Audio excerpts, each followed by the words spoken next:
अस्सलामुअलैकुम, जुम्मा मुबारक, खुशामदीद। नया दिन में मैं हूं आपके साथ मोहम्मद शोएब और मैं हूं महक असलम। प्रोग्राम में आपको खुशामदीद कहेंगे और इब्तिदा में बात करेंगे कराची की। कराची में बरसने वाली बारिश की। कल बादल जम के बरसे हैं। शहर में बादलों की धुआंधार इनिंग्स हमने देखी और मुख्तलिफ जो इलाके हैं वहाँ कुछ ज़्यादा ही बारिश हो गई। और जब हमने सड़कों की सूरत हाल देखी तो हमें लग रहा था कि शायद समंदर बिखरा है। लेकिन जो मनाजिर आप देख रहे हैं, ये बारिश के बाद जो पानी इकट्ठा हुआ है ये दौरान बारिश जो सूरत हाल है ये उसके मनाजिर हैं।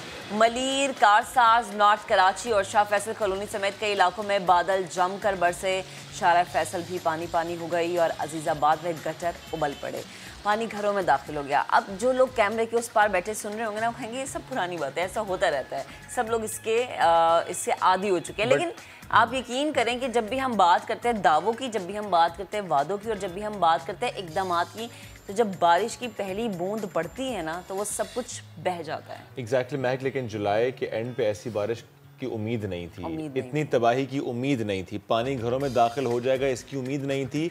सड़कें दरिया का मंजर पेश करने लगेंगी इसकी उम्मीद नहीं थी। इसीलिए जब कल रात बारिश हुई, तकरीबन आई थिंक 9 बजे थे महक, जब वो बारिश बहुत ज़्यादा तेज़ हो रही है, हर तरफ ही हमने देखा कि पानी हम भी फंस गए और हम कहते हैं अल्लाह ये जो बारिश है ना ये बस अब रुक जाए। क्योंकि हम देख रहे थे कि कोई भी सड़क पे साइड पे खड़ा नहीं होता, चाहे वो बाइक वाला है या रिक्शे वाला है, कोई गाड़ी है, हर कोई बस घर जाने की जल्दी कर रहा था। सबसे ज़्यादा गुलशन हदीद में 68 मिलीमीटर बारिश रिकॉर्ड की गई है। बादल बरसते ही वही रवायात, पुरानी बातें जो हैं दोहराई गई कि जनाब इक़दामात थे, लेकिन जो है इक़दामात से शायद उम्मीदों से बढ़ के जो है वो बारिश हो गई। के इलेक्ट्रिक का वही पुराना रवैया था कि इलेक्ट्रिक के 400 फीडर स्ट्रिप कर गए। कई इलाके तारीकी में डूबे। और अभी जब मैं सुबह दफ्तर आई तो मुझे कुछ लोग ये भी कहते हैं कि अभी तक हमारे घरों में लाइट नहीं आई है। गुलशन इकबाल और खारादर में बारिश के दौरान करंट लगने के वाक़यात भी रूनुमा हुए। इस दौरान 2 अफराद जान से चले गए। हुसैनाबाद की अगर मैं बात करूँ तो वहाँ पर अहलिया से मिलने अस्पताल जाने वाला बाइक सवार पुरस्कार तौर पर मौत के मुँह में चला गया। पुलिस ने मौत की वजह मोटरसाइकिल का स्लिप होना बताई। और शेब हम कल भी यही बात कर रहे थे कि जब बारिश हो तो खुदारा आप अपनी बाइक, अपनी साइकिल साइड पे कर लें, थोड़ा सा इंतज़ार कर लें, रुक जाएं, किसी जगह पर ठहर जाएं। क्योंकि जो रोड्स होते हैं बहुत ज़्यादा स्लिपरी हुए होते हैं। और दूसरा ये कि हमारे तो माशाल्लाह से रोड्स ऐसे हैं कि जहाँ पर कोई काम नहीं हुआ हुआ, खड्डे, आपको नहीं पता कहाँ पर गटर खुला है, आपको नहीं पता कहाँ मैन होल है, आपको नहीं पता कि कहाँ पर कोई भी गड्ढा आ जाएगा और कोई ना कोई जो है ऐसा वाक़या हो सकता है जिससे जान भी जा सकती है। और महक, इस वाक़े से मुताल्लिक़ ये भी कहा जा रहा है कि बाइक स्लिप नहीं, एक एनी शाहिद है वो ये कह रहा है कि करंट लगने से उस शख्स की जान गई है। ज़ाहिर है इसकी तहकीकात भी होंगी। जो आपने बात की महक, ज़ाहिर है ये बहुत ज़रूरी बात है कि जब भी बारिश हो एहतियात कीजिए, गैर ज़रूरी तौर पर बाहर ना जाएं। लेकिन जिस शख्स की हम बात कर रहे थे वो तो अपनी अहलिया से मिलने अस्पताल जा रहा था, उसे जल्दी थी, इस जल्दी में वो निकला था। इस वाक़े के बाद राहील, जिसका हम जिक्र कर रहे हैं, उसके यहाँ बच्चे की वलादत हुई है। उसकी जो वाइफ थी, she was expecting, she was in hospital, और इसीलिए वो जा रहा था। किस उम्मीद से जा रहा था हॉस्पिटल, किस दिल के साथ या क्या आंखों में उम्मीदें थी या क्या जो था सोच रखा था। मतलब शायद उसने ये सोचा भी नहीं था कि वो अपने बच्चे को देखेगा नहीं, उससे पहले ही कितना बदनसीब है वो बच्चा कि जब उसने आंख खोली तो इस खबर के साथ उसके वालिद की जान चली गई। और वालिद की जान कैसे गई? क्योंकि जैसे महक आपने बिल्कुल दुरुस्त कहा, यहाँ के हालात ऐसे हैं कि सड़कों की हालत अच्छी नहीं है, यहाँ पर इंतज़ामात अच्छे नहीं हैं, यहाँ पर हालात अच्छे नहीं हैं, यहाँ पर सिर्फ बातें, वादे, दावे होते हैं, यहाँ पर काम नहीं होता। और इसी तरह से हमारी कीमती जानें, इनका ज़िया होता रहता है। बारिश की जब हम बात कर रहे हैं, इसकी तबाही की हम बात कर रहे हैं, तो सिर्फ कराची नहीं, सिंध के दूसरे बड़े शहर हैदराबाद की बात भी कर लेते हैं। यहाँ पर बादलों ने खूब जोर दिखाया। यहाँ पर भी सड़कें तालाब का मंजर पेश कर रही थी। मीरपुर खास हो या थरपारकर, यहाँ पर भी अब्र रहमत जम कर बरसा। खैबर पख्तूनख्वा, बलूचिस्तान, यहाँ पर तबाहकुन बारिशें हुई। कोलू में विंग कमांडर समेत FC के 6 अहलकार रेले में बह गए। दरियाए लोई में ऊंचे दर्जे का सैलाब आ गया। फ्लड फोरकास्टिंग डिवीजन ने 19 और 20 जुलाई को केपी के दरियाओं के अतराफ तेज़ बारिश और सैलाबी सूरत हाल का अलर्ट जारी कर दिया। अल्लाह हम सब का हामी नासिर हो। इस वक्त हालात बहुत ज़्यादा कशीदा हैं। इस वक्त national disaster management authority and provincial disaster management authorities को बहुत ज़्यादा एक्टिव होने की ज़रूरत है, चूँकि ज़ाहिर है हालात कहीं बेकाबू ना हो जाए, क्योंकि ज़ाहिर है फ्लड फोरकास्टिंग डिवीजन भी बता चुके हैं, वार्निंग्स जारी हो चुकी हैं, अलर्ट्स जारी हो चुके हैं और हालात ज़्यादा ख़राब ना हो जाए, इसलिए बहुत ज़्यादा ज़रूरत है कि काम किया जाए। क्योंकि जुलाई और अगस्त का महीना जो है इसे अमूमन बरसात का ही महीना कहा जाता है और बरसात का ये मौसम होता है, तो इसलिए जितनी एहतियात आप खुद कर सकते हैं खुद करें। और हमारी अपील हमेशा ये रहती है कि इक़दामात बेहतर किए जाएं ताकि जानी नुकसान ना हो। माली नुकसान की भरपाई तो हो जाती है लेकिन जानी नुकसान का अजाला नहीं होता। आगे बढ़ते हैं और अब बात करेंगे आवाम की कैसी परेशानी की, जिसमें मुझे लगता है कि मुसलसल इजाफा होता जा रहा है। महंगाई बढ़ती जा रही है, महंगाई की आग पर मज़ीद तेल छिड़का गया है, लेकिन कुछ हुकूमती हल्के ये कहते हैं कि ये तेल थोड़ा कम कीमत में छिड़का गया है, कीमत मज़ीद बढ़ सकती थी लेकिन हमने आवाम का ख्याल कर लिया। पेट्रोल की कीमत मुल्क की तारीख में सबसे ज़्यादा 118 रुपये फ़ी लीटर हो गई है। अब भी कह सकते हैं पाकिस्तान तहरीक इंसाफ वाले कि हमारी हुकूमत में पहली बार ये हुआ। हाँ, पहली बार ये देखा, ये एजाज़ भी है इन्हें।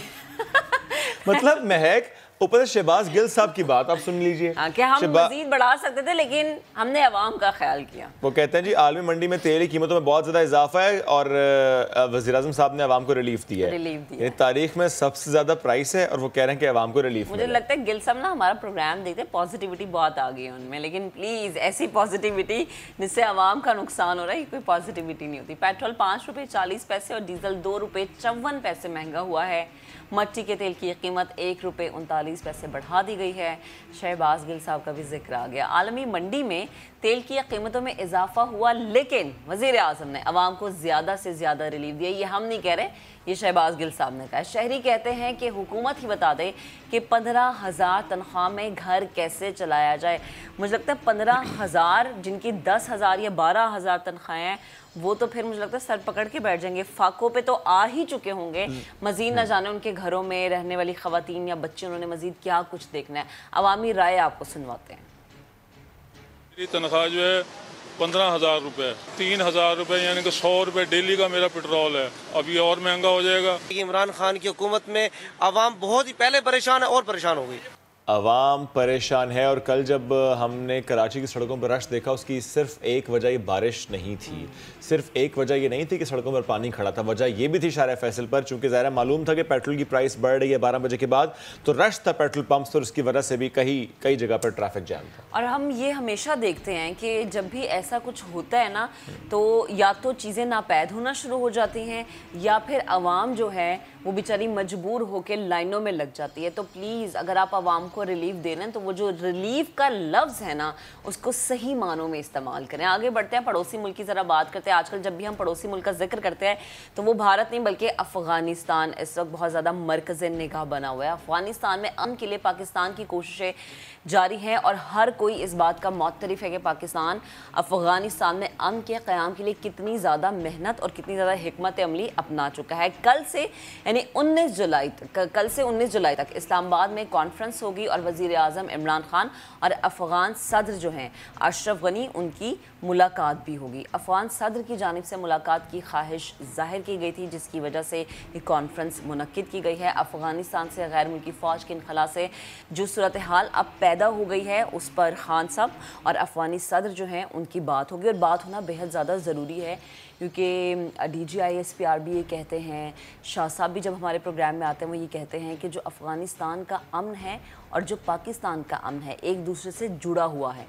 उधर अफ़गानिस्तान में तालिबान की हुकूमत को पेशकश की है कि कैदी को रिहा कर दिया जाए, 3 माह तक जंग बंदी हो जाएगी। साथ ही अहम रहनुमाओं के नाम अक़वाम मुत्तहिदा की ब्लैक लिस्ट से निकालने का मुतालबा भी किया गया है। कुछ मुतालबात है जो कि सामने रखे गए हैं। अफ़गान हुकाम ने तालिबान के मुतालबात मुस्तरद कर दिए हैं। अब जब आप किसी के सामने कोई मुतालबा रखते हैं और वो मुस्तरद हो जाए तो फिर कशीदा जो सूरत हाल है वो पैदा होने के ज़्यादा चांसेस बढ़ जाते हैं। बगराम एयरबेस पर 5,000 फ़ौजी तैनात किए गए हैं। अफ़गान सफ़ीर ने तालिबान के ख़िलाफ़ भारत से मदद लेने का ऐलान कर दिया और ये कोई छोटा ऐलान नहीं है क्योंकि जब ऐसे ऐलानात की बात हुई, अगर आप माजी को याद कर लें, 2001 को याद कर लें, तब भी अगर ऐसे कोई ऐलान की बात हुई थी तो भारत आगे बढ़ के उनकी मदद, वो मदद नहीं है, वो खित्ते के अमन को ख़राब करने की जो सूरत हाल, और जो भारत प्रोपेगेंडा करता है और हर दफ़ा बेनकाब हो जाता है तो फिर इनके कांधों पे रख के वो बंदूक चलाई। एग्जैक्टली, और इससे मुतालिक शाह महमूद कुरैशी साहब भी कह चुके हैं चंद रोज़ पहले हमारे शो में कि भारत ये चाहता है कि यहाँ पे अमन ना हो, भारत यहाँ पे इस इलाके को, इस खित्ते को डीस्टेबलाइज करना चाहता है, इसकी ये कोशिश है कि यहाँ पर अमन ना आए। और इसीलिए अब हम जब देख रहे हैं अफ़गान सफ़ीर साहब की ये बात कि तालिबान के ख़िलाफ़ भारत से मदद लेने का ऐलान, इससे खित्ते का अमन डेफिनेटली बहुत ज़्यादा मुतासर होगा। बढ़ते हैं आगे, बात करेंगे हज की। हज के लिए आज़मीन, इनकी मक्का मुकरमा आमद का आगाज़ कल से होगा। हफ्ते की रात से हज के जो रुकन है उनकी अदायगी शुरू होगी। पीर को वकूफ़ अरफा अदा किया जाएगा और ड्यू टू कोविड-19, ड्यू टू स्ट्रिक्ट सिचुएशन, 60,000 जो मकामी अफराद हैं सिर्फ वही हज की सआदत हासिल कर सकेंगे। किसी और मुल्क से कोई और आज़मीन यहाँ पर नहीं पहुँच रहे। अल्लाह करे ये आखिरी बार ऐसा माहौल हो, अगली बार इजाज़त हो, अगली बार ऐसा मामला हो, ऐसा माहौल हो कि कोरोना ना हो, ऐसी कोई वबा ना हो, और हम सब अल्लाह हम सबको ये सआदत नसीब करे कि हम लोग जाएँ। मैं तो सिर्फ पाकिस्तान की बात इसलिए करूँगा क्योंकि ज़ाहिर है बहुत से लोग तैयारी करते हैं, पूरा पूरा साल तैयारी करते हैं, पैसे जोड़ते हैं कि हज पर जाएंगे। फिर वही बात है कि जिसका बुलावा आ जाए जाता फिर वही है। सालों साल जो लोग इंतज़ार करते हैं उस बुलावे का, वो ज़ाहिर है दुख की कैफियत में है कि इस बार भी बुलावा ना आया और इस बार जो हालात हैं वो ऐसे ही हैं कि सिर्फ मकामी अफरादी हज की सआदत अदा कर पाएंगे। मस्जिदुल हराम से मैदान अरफात और मुज़दलिफ़ा के लिए खुसूसी बस सर्विस भी चलाई जाएगी। बहुत अच्छा मैनेज किया जा रहा है इसको, फ़िज़िकल डिस्टेंसिंग को इंश्योर किया जा रहा है, और 60,000 ही चूँकि ज़ाहिर आज़मीन है तो उनको मैनेज करना खासा आसान होगा। और दूसरी बात ये कि जो वहाँ की गवर्नमेंट की तरफ से पॉलिसीज़ अपनाई गई हैं वो ऐसी पॉलिसीज़ हैं कि जो वहाँ पर अब हज के लिए जिन्हें ये सादत अल्लाह ताला ने नसीब की है, वो यकीनन बड़े अपने आप को सेफ़ माहौल है हज की अदायगी करते हुए महसूस करेंगे। लेकिन जब हम टीवी पे कल मनाजिर या परसों मनाजिर देखेंगे, रूह परवर ये मनाजिर होते हैं, और हम घरों में बैठ के सिर्फ एक ही दुआ कर रहे होते हैं कि ना जाने हमारे जो है नसीब में कब यहाँ का सफ़र है। अब एक ब्रेक लेते हैं, ब्रेक के बाद दोबारा हाजिर होंगे, हमारे साथ रहिएगा।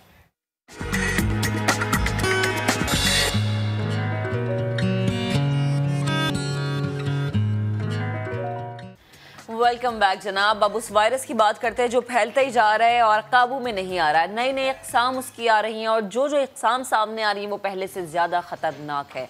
कराची में कोरोना वायरस मुसलसल फैल रहा है और वायरस की मुख्तलिफ इक़साम भी पंजे गाड़ती हुई नज़र आ रही है। मुल्क के दीगर शहरों के मुकाबले में मस्बत केसेस की सबसे ज़्यादा शरह इस वक्त कराची में ही देखने में आई है। आबादी के लिहाज से बड़ा शहर है और यहाँ पर इंतज़ामात शायद नाकाफ़ी हैं, जिसकी बुनियादी वजह जो है समाजी फासले की खिलाफ वर्जी बताई जा रही है, मास्क का अदम इस्तेमाल और मार्केट्स में रश और वैक्सीन लगवाने में सुस्ती और काहली है। सिंध हुकूमत के मुताबिक ताजिर बिरादरी वैक्सीन लगवाने में ताउन नहीं कर रही है। ईद सर पर है, ऐसे में क्या होगा? क्या दोबारा से सूबाई हुकूमत को सब कुछ बंद करना पड़ेगा? और अगर लॉकडाउन का फैसला हो जाता है तो क्या ताजिर बिरादरी इस दफ़ा इस फैसले को कबूल करेगी? आज हम इस पर बात करेंगे। हमें ज्वाइन किया है ताजिर अहमद शर्जील गोपलानी साहब ने, कुछ देर में हमें ज्वाइन कर लेंगे सदर Karachi electronics market association Mohammad Rizwan Irfan sahab भी, और पार्लिमानी सेक्रेटरी बराए सेहत सिंध कासिम सुमरो साहब भी हमें कुछ देर में ज्वाइन करेंगे। शर्जील साहब, आपसे गुफ्तगू का आगाज़ करते हैं। पहले मुझे प्लीज़ बताइएगा कि एक तनकीद की जा रही है कि ताजिर बिरादरी जो है वो ताउन नहीं कर रही, वैक्सीनेशन में ताउन नहीं कर रही, वो चेक करने में उनके सर्टिफिकेट्स ताउन नहीं करी। क्या वाकई ऐसा है? लेकिन ताजिर बिरादरी की तरफ से तो हमेशा कॉपरेशन रहा है और अभी भी कर रही। आज के दिन में आपको बताऊं, हैदरी के अंदर आज इनका कैंप लग रहा है, हैदरी मार्केट के अंदर। आज जो है आपका मेरिट रोड के ऊपर सैलानी की वैन आ रही है, जिसके साथ जो हमारी अपनी ताजिर बिरादरी ताउन करके अपना कैंप लगा रही है। आज आयरन स्टील मार्केट में कैंप लग रहा है। तो ताजिर बिरादरी इससे ज़्यादा ताउन क्या कर सकती है कि वो लोगों को मोटिवेट भी कर रही है। अब टिम्बर मार्केट कंप्लीट हो चुकी है, इस तरह इलेक्ट्रॉनिक मार्केट में कंप्लीट हो चुका है तकरीबन, यानी 100%। देखिए 100% आप नहीं कह सकते, 100% रिजल्ट तो कहीं भी नहीं होता। कितने फीसद? तकरीबन 80 से 90% लोग जो है वो वैक्सीनेटेड हो चुके हैं। और स्पेशली जो ताजिर दुकानदार हैं उनको आप कह सकते हैं कि टिम्बर मार्केट, जैसे मैं बिल्कुल चैलेंज के साथ कहता हूँ कि 100% ताजिर दुकानदारों ने वैक्सीनेशन करा ली है। स्टाफ 95% प्लस हो चुका है। अब इशू कहाँ आ रहा है मैं आपको ये बताऊँ। अब जैसे हमारी लेबर है, या कैजुअल लेबर्स है या लोडर्स हैं या गाड़ी वाले हैं, उनको भी हमने कोशिश की कि किसी तरह वैक्सीनेटेड करवा सकें और मोटिवेट कर सकें इनको। लेकिन प्रॉब्लम क्या आ रहा है हमें, जो नेगेटिविटी चल रही है, जो सोशल मीडिया के ऊपर जो डेली नई नई चीज़ें आ रही हैं, उसकी वजह से प्रॉब्लम आ रहा है। जो 5% क्या चीज़ आ रही है सर सोशल मीडिया पे? देखें, अभी एक बताया गया कि WHO ने एक चैनल ने बाकायदा चला, आप यूट्यूब पे चले जाएं, मैं आपको उसका लिंक भेज देता हूँ कि WHO जो है उसने बताया कि ये वैक्सीनेशन गलत हो रही है। अच्छा, फिर इसके बाद अब आप जो ट्रैवलिंग करने के लिए लोग जा रहे हैं तो यूरोप और अमेरिका जो है वो फाइजर और एस्ट्राज़ेनेका की पुरानी बातें हो गई, अब तो अलाउ हो गया हर वैक्सीन। अभी भी WHO ने क्लियर नहीं किया है। WHO ने अब WHO ने तमाम वैक्सीन को अप्रूव कर दिया। अब कोई भी वैक्सीन लगवा के किसी भी मुल्क सफर किया जा सकता है। मैं दोबारा नाज़रीन को बता रहा हूँ कि ऐसी कोई बात नहीं है। कोई अगर ये शेयर करे आपसे कि ये वैक्सीन लगवा के अब सिर्फ इस मुल्क जा सकते हैं, ऐसा नहीं है। जो वैक्सीन अप्रूव्ड हैं, साइनोफार्म है, साइनोवैक है, एस्ट्राज़ेनेका है, मॉडर्ना है, फाइजर है, ये तमाम वैक्सीन ये लगवाने के बाद आप किसी भी मुल्क का सफर कर सकते हैं। सर एक मिनट साथ रहेगा क्योंकि कासिम सुमरो साहब भी साथ मौजूद हैं। कासिम साहब, शजील साहब तो ये कह रहे हैं कि टिम्बर मार्केट का तो तकरीबन 100% जो वहाँ पे लोग काम कर रहे हैं, यानी लोडर्स के अलावा जो स्टाफ दूसरा है उसके अलावा जो वहाँ पर दुकानदार हैं, वो वैक्सीनेटेड हैं। आपके पास इससे मुतालिक क्या खबर है सर? ये जो ताजिर रहनुमा या ताजिर बिरादरी है, ये जो बात कर रही है, ठीक बात हो रही है? वाकई ऐसा है? रहमान रहीम, बहुत शुक्रिया आपका। Good morning. मुझे बिल्कुल मैं इस बात के लिए इख्तलाफ नहीं करता कि ताजिर बरादरी इनके लोग वैक्सीनेटेड होंगे, मैं इससे भी इख्तलाफ नहीं करता। बहुत सारे ऐसे, जैसे मैंने आपके कल या परसों के प्रोग्राम में मैंने ये रिक्वेस्ट की थी कि हमारे पास बहुत सारे ऐसे लोग हैं जो गवर्नमेंट के साथ ताजिर बरादरी के लोग हैं, वो अच्छा ताउन करते हैं, लेकिन बहुत सारे ऐसे लोग भी हैं जो, जैसे आप शजील साहब की बात से आपने खुद ड्राइव किया होगा कि वो लोग जो हैं वो अभी तक किसी जो हॉक्स एटीट्यूड्स हैं उनके शिकार अभी भी हैं। ना सिर्फ वो खुद हैं बल्कि उनके मुलाजमीन भी हैं, और वो इंश्योर नहीं करते कि आपके पास जो लोग आ रहे हैं आप उनके साथ अगर थोड़ी सी भी एक दफा भी आप ये पूछेंगे सर आप हमारे पास आए, सऊद बिस्मिल्लाह आए, आप हमें भी कारोबार कर रहे हैं और हमें भी यही हक है, लेकिन आप अगर वैक्सीन का कार्ड हमें अपने मोबाइल से सिर्फ मैसेज में दिखा दें कि आप वैक्सीनेटेड हैं, we are fully happy to entertain you. थोड़ी सी ये इससे कोई पुलिसिंग नहीं कर रहे, आप कुछ भी नहीं कर रहे, लेकिन प्रॉब्लम ये है कि इसका जो सबसे अच्छा इम्पैक्ट आएगा कि आप अपनी रिस्पॉन्सिबिलिटी जो है वो सरकार के ऊपर या लोग, अब होता क्या है सर, शॉप के अंदर आप आए, मास्क पहना हुआ, मास्क चिन पे रखा हुआ है, तो चिन पे मास्क रख के दुकानदार ने भी ये काम किया हुआ है, जो वहां पर वर्कर है उसने भी ये काम किया हुआ, और जो आपके पास शॉपर आ रहा है उसने भी यही काम किया हुआ है। तो उस मास्क का क्या फायदा है सर? बिल्कुल एग्जैक्टली कासिम साहब, मैं यही आपसे पूछना चाह रही थी कि फिर ऐसी चीज़ों का क्या फ़ायदा, जैसे कि अगर हम बड़े बड़े सुपर स्टोर देखें तो वहाँ पर एंट्री के लिए आपको सर्टिफिकेट दिखाना पड़ा कि अगर आप वैक्सीनेटेड है फिर अंदर जाए, लेकिन जो अंदर बैठा हुआ है, जो शख्स चीज़ बेच रहा है या जो अंदर चीज़ें डील कर रहा है, क्या उसने वैक्सीनेशन कराई है या नहीं? अगर आपके पास इससे मुतालिक कोई डेटा, और क्या आज जो केसेस की शरह बढ़ी है, प्लीज़ अगर आपके पास दोनों डेटा है तो शेयर कीजिएगा। देखें, हमने टू बी वेरी ऑनेस्ट, मेरे पास ये डेटा तो नहीं है कि हमने जाके कितने लोगों को चेक किया है, लेकिन ये है कि कल भी तकरीबन कोई 25 से 26 हमने शादी हालों को जो है वो बंद किया है। अच्छा। और मुख्तलिफ शॉप्स को जो है वो हमने बंद किया है, लेकिन वो किस बात पर कि वो SOPs की कंप्लायंस उस तरह से नहीं हो रही थी। अब ये मसला है, आप कहते हैं कि हमने कहा कि 100-150 लोगों को आप शादी पे बुलाएं, वहां पर आप जाएं तो 800 लोग बैठे हुए हैं और किसी ने मास्क नहीं पहना हुआ, और भीड़ के साथ आप जो है वो बुफे सर्व कर रहे हैं, और इर्रेस्पॉन्सिबिलिटी है ये। बिल्कुल सही है सर, लेकिन ये जो जी सर एक सवाल छोटा सा ले लीजिए। एक मैं महक का जवाब दूं कि आपके पास इस वक्त +50% वेरिएंट, इंडियन वेरिएंट के केसेस हैं। मैं आपको दोबारा आपसे कह रहा हूँ कि कल की रिपोर्ट में +50% आपके पास विजिबिलिटी इंडियन वेरिएंट की आ गई। तो अब ये सोचें कि एक इंडियन वेरिएंट का केस जो है वो 15 लोगों को इन्फेक्ट कर रहा है। अगर घर, और फिर हम डिस्कस करते रहते हैं कि हमारे पास वर्टिकल रेजिडेंसेस हैं, तो एक शख्स अगर उस फ्लैट में, उस अपार्टमेंट में आ गया और उसने एक फैमिली को किया, तो उस फैमिली से दूसरी फैमिली पर आप सोचें कि वो पूरी बिल्डिंग के 600 अपार्टमेंट आपके इन्फेक्ट हो जाएंगे। सो द इन्फेक्टिविटी रेट इसके बढ़ने का सिंपल एक ही रीजन है कि हम जब तक घर से बाहर निकले हम मास्क पहने। आप ठीक है अकेले गाड़ी में ड्राइव कर रहे हैं, मास्क ना पहने कोई फर्क नहीं पड़ता। The moment you are interacting with another person, You have to wear the mask. Sir ये जो आपने अभी बात की है कि 50% जो केसेस यहाँ पर रिपोर्ट हो रहे हैं वो इंडियन वेरिएंट के हैं, इस वक्त पॉजिटिविटी रेशो कराची का क्या है? सर 20%। 20%। और सबसे ज्यादा पॉजिटिविटी किस डिस्ट्रिक्ट में आई है? ईस्ट, कराची ईस्ट, सेंट्रल, और अब जो है वो parts of Korangi, south, Malir, अब हर डिस्ट्रिक्ट में 10, 12, 15% मोर और लेस इसी तरह से। नहीं 20% अगर आप कह रहे हैं तो इसका मतलब ये हुआ कि किसी डिस्ट्रिक्ट में 20 से ज्यादा भी होगी। वो सर ईस्ट में, ईस्ट और सेंट्रल जो है ना वो 20 से ऊपर है सर।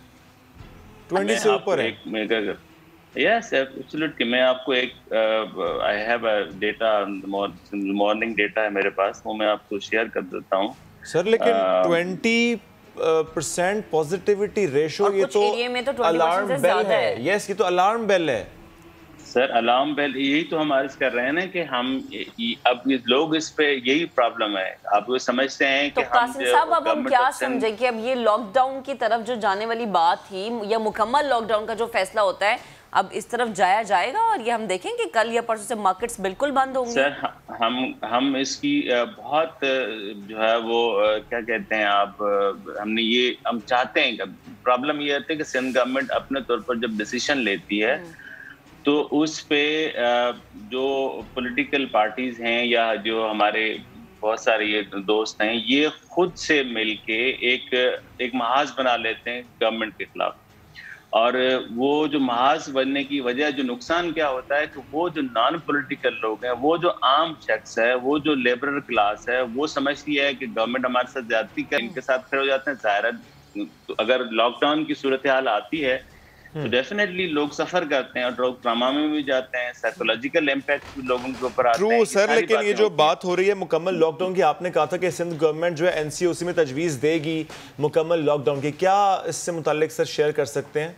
सर बिल्कुल, हमने इस पे रिक्वेस्ट कल भी की है और हम हो सकता है कि कल सैटरडे को हम दोबारा से इस पे बैठे हम। अच्छा। और इस पे हम कोई एक आधा डिसीजन लें। लेकिन अच्छा सर, ये अगर आप इसको एक बार फिर एलेबोरेट कर दें, जो सिंध हुकूमत ने तजवीज़ दी है और एक बार फिर तजवीज़ दी जाएगी मुकम्मल लॉकडाउन की, इससे क्या मुराद है? तमाम मार्केट्स बंद और इसके साथ साथ और क्या? सर हमने देखें, अभी हमने जो ये आपने कल से देखा होगा कि हमने इस साल जिम बंद किए हैं, हमने जो रिक्रिएशनल एक्टिविटीज हैं उसको इस पर किया है, हमने टूरिज्म के जो स्पॉट्स जो कराची से बाहर हैं, जो बाकी किंजर लेक है, आपका रनी कोट है, आपका गोरख स्टेशन है, आपके थरपाकर के जो बारिशों के बाद लोग उधर जाने को तरजीह देते हैं, तो ये सारे लोग हमने इस तरह अभी हमने किए हैं। लेकिन अब हमारे पास दूसरा ऑप्शन ये आता है कि अब मिसाल कराची के अंदर अगर बहुत ज्यादा पॉजिटिविटी रेट है, ये लोग जब ईद की छुट्टियों में कुछ लोग यहाँ से अपने घरों की तरफ जाएंगे तो सिंध के बाकी एरियाज के अंदर जब जाएंगे, खुदा न खास्ता ये लोग ट्रांसमिशन का सबब बने तो ये तो पूरे बाकी जगहों पर, तो हम चाहते हैं कि इसको कब करें। हम यहाँ पर ये एक दूसरा एस्पेक्ट है कि हम इंटरसिटी के बसेस के ऊपर, ट्रांसपोर्ट के ऊपर हम ये सोचेंगे कि हम इसको किस तरह से मैनेज करें, नंबर एक बात। नंबर दूसरी बात, हमने अभी भी कहा है कि सेफ डेज जो है ना उसको फ्राइडे और संडे कर दें, ताकि जो ये शॉपिंग वाला जो ये स्प्री है ना, इसको थोड़ा सा हम लोगों के दिमाग से ये बातें निकालें कि ईद शॉपिंग के बगैर भी हो सकती है। ईद जो है वो काइंडनेस से होती है, अल्लाह का हुक्म यही है कि काइंड से होती है। और काइंडनेस ये नहीं है कि आप खुद बीमार पड़ें, अपनी फैमिली को बीमार करें और अपने पड़ोसियों को करें, अपने शहर को खराब करें, सूबे को करें, मुल्क को करें, ये काइंडनेस नहीं है। काइंडनेस ये है कि आप बिल्कुल कासिम साहब, और हम बार बार यही कहते हैं कि अगर आपको हुकूमत वक्त की जानिब से इजाज़त दे ही दी गई है कि आप मार्केट्स चले जाएं, बाजार चले जाएं, मॉल चले जाएं, तो एटलीस्ट उन इकदाम पे तो अमल करें जिसके बारे में गवर्नमेंट बार बार कहती नजर आई है हमें। रिजवान इरफान साहब भी ज्वाइन कर चुके हैं। Sir good morning. जो आज हम कह रहे हैं कि पॉजिटिविटी रेट है कराची में 20% और कई शहरों में, कई इलाकों में तो 20% से भी ज़्यादा है। तो सर ये आप क्या समझते हैं कि जिन लोगों को कहा जाता था कि वैक्सीनेशन करवानी है और जो ताजिर बिरादरी वादा कर चुकी थी कि 100% रिजल्ट हम देंगे, वो 100% नहीं आ रहा? देखें, आपके रिजल्ट की बात कर रही हैं आप। जब हमारा शुरू किया वैक्सीनेशन का सिलसिला तो वैक्सीनेशन ख़त्म हो गई और रोक दी गई वैक्सीनेशन। हमने अपनी मार्केट में वैक्सीनेशन लगवाई, तमाम ताजरों को, वैक्सीनेशन सेंटर के आदमियों को खुद अपनी लेके आया, अपनी गाड़ी में छोड़ा, सारे इंतजाम हमने खुद किए, सिर्फ उनका काम वैक्सीन लगाना था। ये 3 से 4 दिन हुआ। सुबह 10 बजे से वो दोपहर 3 बजे का टाइम देते थे। मार्केट खुलती थी 12 बजे। सिर्फ 3 घंटे का टाइम होता था। 3 घंटे में जो वैक्सीन लगी थी, तकरीबन कोई 1200 से या 1500 तक लोगों ने वैक्सीन हमारे यहाँ लगाई। अभी भी बाकी है। हमने सरकार से बोला है कि आप वैक्सीनेशन करें, आप मार्केटें बंद नहीं कराएं। आपके पास सारा सिस्टम मौजूद है। जो आपको वैक्सीन नहीं लगाता उसका शनाख्ती कार्ड ब्लॉक कर दें। सर मुझे प्लीज़ यहाँ पे ये शेयर कीजिएगा, आपकी जो मार्केट है सदर इलेक्ट्रॉनिक्स मार्केट, वहाँ पर जितने ताजिर हैं क्या सब के सब वैक्सीनेटेड हैं?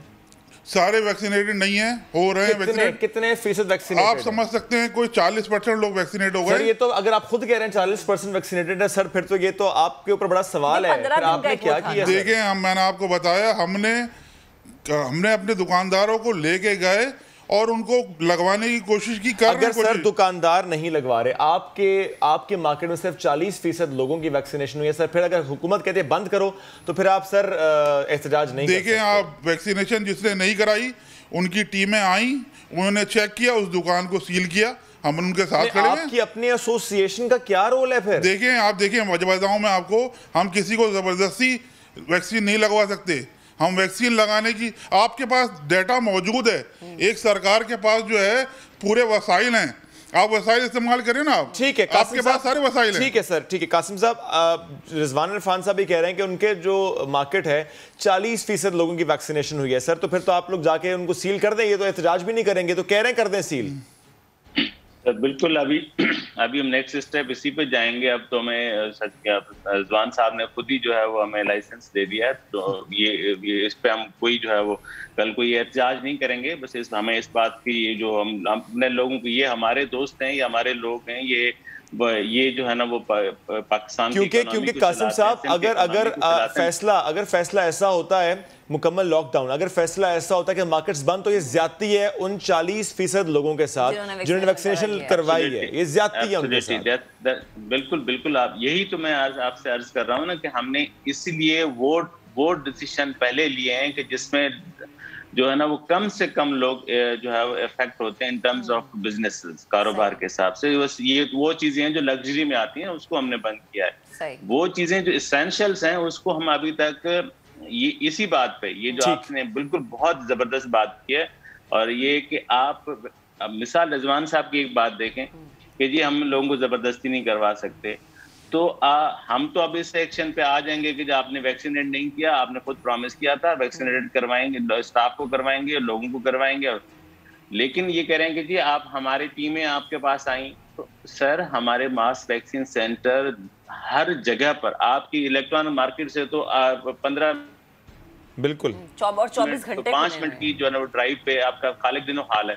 कितने हमारे वैक्सीन सेंटर हैं जो इस वक्त कराची में 200 के ऊपर वैक्सीन सेंटर सिर्फ कराची के अंदर खुले हुए हैं सर। अब वो हर जगह पर, हर सोसाइटी जहां ये जिन एरियाज में ये रहते हैं सर, वहां पर भी हमारे पूरे सेंटर मौजूद हैं। तो खुदा के वास्ते ये खुद को इस बात के लिए तो ना कहेंगे जी जिम्मेदार हमें कल को कहते हैं जी आपने वैक्सीन नहीं लगाई, ठीक है। जिम्मेदार वो है जो खुद वैक्सीन नहीं लगवा रहा, उसके अलावा और कोई जिम्मेदार नहीं है, क्योंकि हुकूमत का जो काम है हुकूमत वो काम कर रही है। एक और बात शोएब भाई, एक इम्पोर्टेंट बात देखें, लोगों की भलाई एक शख्स की खुद की भलाई है। मिसाल के तौर पर मैं आपकी भलाई के लिए मैं आपसे मिन्नत कर रहा हूं कि आप अपनी भलाई के लिए सोचें। ये तो कहीं नहीं होता ना दुनिया में। लोग इंसान जब अपनी भलाई के लिए जो भी होता है तो वो तो उसको एक्टिवली पार्टिसिपेट करना चाहिए। बिल्कुल, लेकिन यहाँ पर हम देखते हैं कि हीले बहाने हैं या फिर कह दिया जाता है कि वैक्सीन मौजूद नहीं है। ऐसा बिल्कुल नहीं, हम बार बार ही कह चुके हैं वैक्सीनेशन सेंटर जाएं, कुछ दिनों का प्रोपेगेंडा नहीं, लेकिन इसमें ज़रा एक अहम फैक्टर वो महक रहा है जो सोशल मीडिया पर मैं वो कह रहा हूँ प्रोपेगेंडा जो होता है। गोपलानी साहब ने इस चीज की तरफ इशारा किया था कि वो यूट्यूब की वीडियोस हैं और शायद उससे देख के लोग आप ऐसे कह रहे हैं नया दिन देखा करें, भाग रहे हैं। आप इस चीज पे मुत्तफिक हैं कि अगर कोई वैक्सीनेशन नहीं करा रहा तो जाके उसकी दुकान बंद कर दें? बिल्कुल, देखें इसका आप आईडी कार्ड ब्लॉक कर सकते हैं, इसका बैंक अकाउंट आप बंद कर सकते हैं, आप बहुत कुछ कर सकते हैं, ये स्टेट कर सकती है। और साथ साथ स्टेट का काम ये है कि, और स्पेशली मैं इलेक्ट्रॉनिक मीडिया से भी रिक्वेस्ट करूंगा कि दिन में 2-4 दफ़ा कम से कम आप लोगों को मोटिवेट करें, लोगों को बताएं कि इसके कोई साइड इफ़ेक्ट्स नहीं हैं। तभी एक हमारा जो मजहबी सेक्टर है वहाँ तक भी ये बात नहीं पहुँची कि इसके इंग्रेडिएंट्स क्या हैं, इसके साइड इफ़ेक्ट्स क्या हैं। अच्छा, एक नई चीज़ अभी चल रही है सोशल मीडिया पे कि $1 करोड़ मिले हैं पाकिस्तानियों पर टेस्ट करने के लिए। इसको भी हुकूमत और आपका डिपार्टमेंट स्पेशली महकमा सेहत ये क्लियरिफिकेशन सर, ये मतलब ये ऐसी बात है कि इनसे मुतालिक हम तकरीबन हर शो में ये बात करते आए हैं कि ये सब जो है ना एक प्रोपेगेंडा, ये झूठ है और इससे सिर्फ और सिर्फ जो है वो डॉक्टर्स, उलमाए कराम, हर एक जो इंसान है ना, वो हमारे प्रोग्राम में हमने बिल्कुल अवाम के लिए ये चीज़ जो है उठाई, लेकिन जब जवाब आया तो यकीनन मुझे लगता है कि अब अवाम की तरह इतनी अकल आ गई है और इन तमाम सवालों के जवाब भी। और जब लग रही है एक चीज़ और उसका फ़ायदा हो रहा है, हर कोई ये कह रहा है कि लगाए, तो आई थिंक अवाम को जो अशरफ और मखलूकात या इंसान को ये दर्जा दिया गया तो अकल तो उसके अंदर है, सर अपनी अकल को इस्तेमाल कर ले। एग्जैक्टली, जब आपको इदारे बता रहे हैं, चाहे WHO, जब आपको अपने इदारे बता रहे हैं, जब गवर्नमेंट बता रही है, जब एसोसिएशन इससे मुतालिक बात कर रहे हैं, जब मीडिया इससे मुतालिक बात कर रहे हैं और जब डॉक्टर्स इससे मुतालिक बात कर रहे हैं, तो फिर why to rely on that one video जिसमें झूठ है? Please don't do that sir. Thank you very much. साथ मौजूद थे आप शजील साहब, रिजवान साहब आपको भी शुक्रिया, कासिम साहब आपको भी बहुत शुक्रिया। गुफ्तगू हम कर रहे थे इनसे मुताल्लिक, और अल्लाह करे कोई मुश्किल, कोई बड़ा फैसला ना लेना पड़े, चूँकि जो एहतियात कर रहे हैं, जो मास्क लगा रहे हैं, जो फिजिकल डिस्टेंसिंग को इंश्योर कर रहा है, जो वैक्सीन लगवा रहे हैं, अगर कोई ऐसा बड़ा फैसला हो कि वो मुतासर तो ज्यादती है उस शख्स से। ब्रेक लेंगे, वापस आएंगे, स्टे विद अस।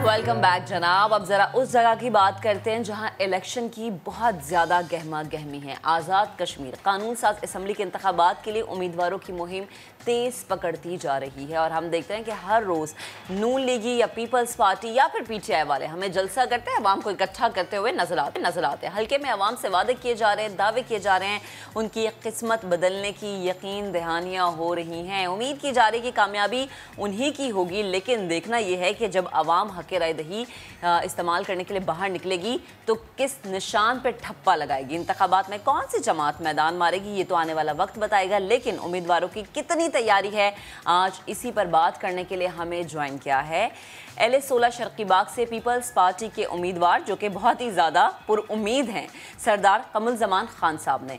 सर बेहद शुक्रिया आपके वक्त का। कहिएगा, हल्के में हमने लोगों की मिली जुली राय देखी है, कोई कुछ कहता है, कोई कुछ कहता है, कोई किसी पार्टी को सपोर्ट कर रहा है, कोई किसी पार्टी को। ये बताएं कि क्या 25 तारीख को आप बजाते खुद पीपल्स पार्टी को फतेहयाब होता हुआ, मैदान मारते हुए आप देख रहे हैं? क्योंकि पीपल्स पार्टी भी बड़ी तेज़ी से मुहिम चलाती हुई नज़र आ रही है हमें। मैंने कहा बारी एक्सेस से अल्लाह के हुक्म से आज़ाद के free fair and transparent election वो इंशाल्लाह होने चाहिए और हमें पूरा यकीन है कि इंशाल्लाह होंगे। अगर इसमें कोई रखना डालने की कोशिश की लोग इसे नहीं मानेंगे और ये होंगे भी नहीं इंशाल्लाह। हम यहाँ समझते हैं कि लोग अपनी मर्जी से वोट डालेंगे, लोगों को कोई रोकने की कोशिश नहीं करेगा, ना रोक सकता है। तो पीपल्स पार्टी इस वक्त आज़ाद कश्मीर में पहली पोजीशन पे है। उसके बाद मेरा अपना ख्याल है कि PTI होगी, इसलिए कि PTI पाकिस्तान से मुहाजिरीन की सीटें हासिल करेगी। आज़ाद पीपल्स पार्टी पहले नंबर पे होगी। लामाला अकेली कोई पार्टी हुकूमत नहीं बनाएगी, लेकिन पीपल्स पार्टी पहले नंबर पे होगी। हम कोशिश करेंगे कि हम कोलिशन गवर्नमेंट बनाएं। अगर हम अकेले बनाने की पोजीशन में हो गए, छोटी पार्टियों को लेकर तो बना लेंगे, लेकिन हम कोशिश करेंगे कि हम हर सूरत में हुकूमत बनाएं, इससे कि हम हुकूमत एक मंशूर के तहत, एक प्रोग्राम के तहत बनाएंगे। लोग हम पे एतमाद कर रहे हैं, लोग हमसे तवक्को रख रहे हैं। और मसला कश्मीर हो, मुहाजिरीन का मामला हो, आज़ाद कश्मीर के अवाम के मसाइल का मामला हो, नौजवानों के प्रॉब्लम हो, बेरोज़गारी का प्रॉब्लम, ये सब चीज़ मुंसलिक है पीपल्स पार्टी के साथ, पीपल्स पार्टी के मंशूर के साथ। और फिर पीपल्स पार्टी की जो लीडरशिप है वो पाकिस्तान का, आज़ाद कश्मीर का फ्यूचर है और ये सब समझते हैं। बाकी पार्टियां ख़त्म हो चुकी है। मुस्लिम लीग नून जो है उसकी लीडरशिप भी का भी ख़त्म हो चुका है। PTI जो है ये आखिरी चकोले ले रही है। इमरान खान तक है थोड़ी बहुत ही, उसके बाद ये इस मुल्क में कोई चीज़ ये नज़र नहीं आएगी।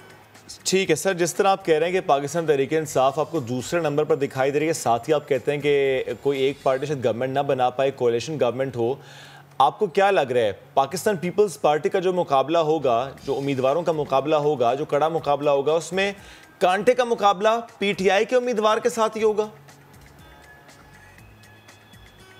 इन दो हल्कों में तो कोई मुकाबला नहीं है। अच्छा, कोई, मैंने आपको कहा वहाँ यहाँ तो 80-20 का मुकाबला, इधर शर्की में 80-20, वस्ती में जो है वो 60 और 40 का है।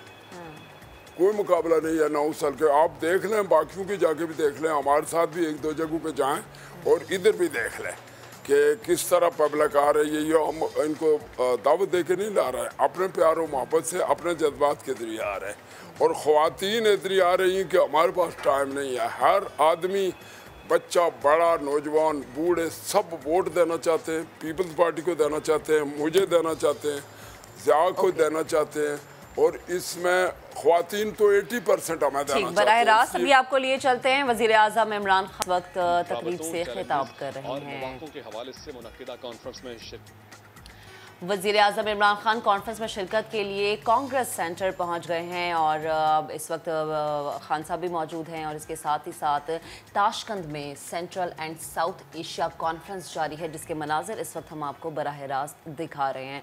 वज़ीर आज़म इमरान खान यहाँ पर मौजूद हैं और पाकिस्तान में जो डिफरेंट प्लान्स हैं जिन पर खान साहब की पॉलिसी की पूरी दुनिया मुख्तलिफ नज़र आती है, उस पर आज गुफ्तगू भी की जाएगी। ताशकंद से ये मनाज़िर जो कि इस वक्त आप मुलाहिज़ा करें, वज़ीर आज़म कॉन्फ्रेंस में शिरकत के लिए कांग्रेस सेंटर पहुंच चुके हैं।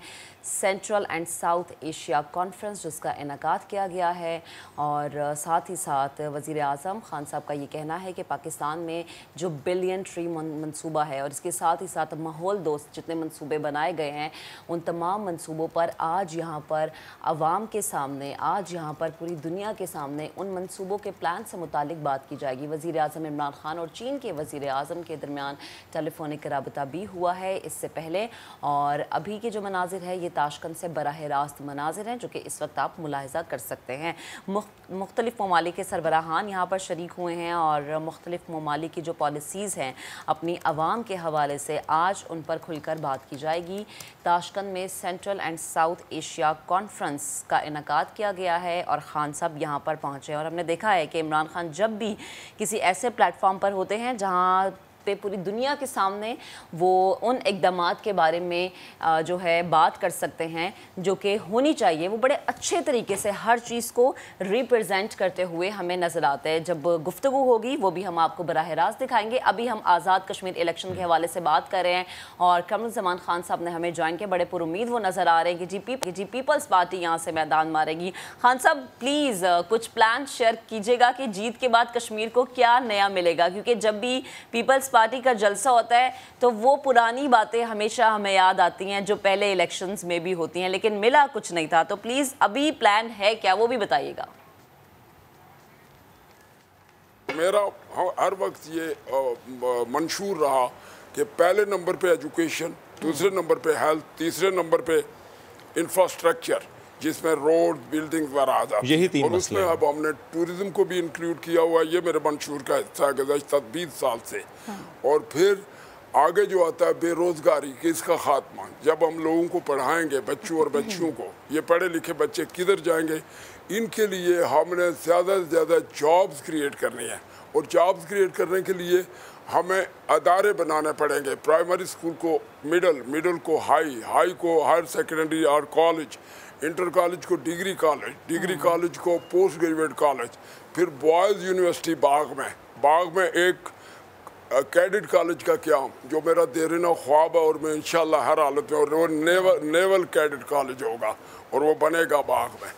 ठीक सर, मैं तो ज़ाहिर कश्मीर भी विज़िट करके आया, मैं जितने उम्मीदवारों से मेरी गुफ्तगू रही या जो आवाम से मेरी बात रही, तो ये कहा जाता रहा वहाँ से, स्पेशली पाकिस्तान तहरीक इंसाफ के उम्मीदवारों और सपोर्टर्स की जानिब से कि माजी में करप्शन बहुत हुई है। आपके पास क्या प्लान है? वैसे तो माजी में हुकूमत आपकी भी रही है, लेकिन अगर माजी में करप्शन हुई है, अब आप चाहते हैं करप्शन का खात्मा हो, तो उसका क्या प्लान आपके पास है? 1 महीने के अंदर अंदर ये करप्शन करने वालों को सामने लाऊंगा, और 3 माह बाद मैं इन करप्शन करने वालों 3 माह बाद इनसे मैं अरबों रुपए वसूल करूंगा, जिन्होंने जंगल काटे, जिन लोकल गवर्नमेंट में करप्शन की, जिन्होंने आवाम के हुकूक को लूटा, जिनके 12 में दर्जनों फाइलें भरी पड़ी हैं, और उसी खौफ की वजह से ये लोग पार्टी इन्होंने बदली, लेकिन हम इनको कभी भी नहीं छोड़ेंगे इनकी करप्शन। ये मेरा ऐलान नवाज शरीफ वाला या शहबाज शरीफ वाला ऐलान नहीं है। मैं कौम से वादा करता हूँ कि अगर मेरे पास इख्तियार हुआ, मैं 3 माह के अंदर इनसे लूटी हुई। ठीक है, thank you very much sir. आप गुफ्तगू करते हैं, क्विक ब्रेक लेंगे नाजरीन, वापस आएंगे, स्टे विद अस।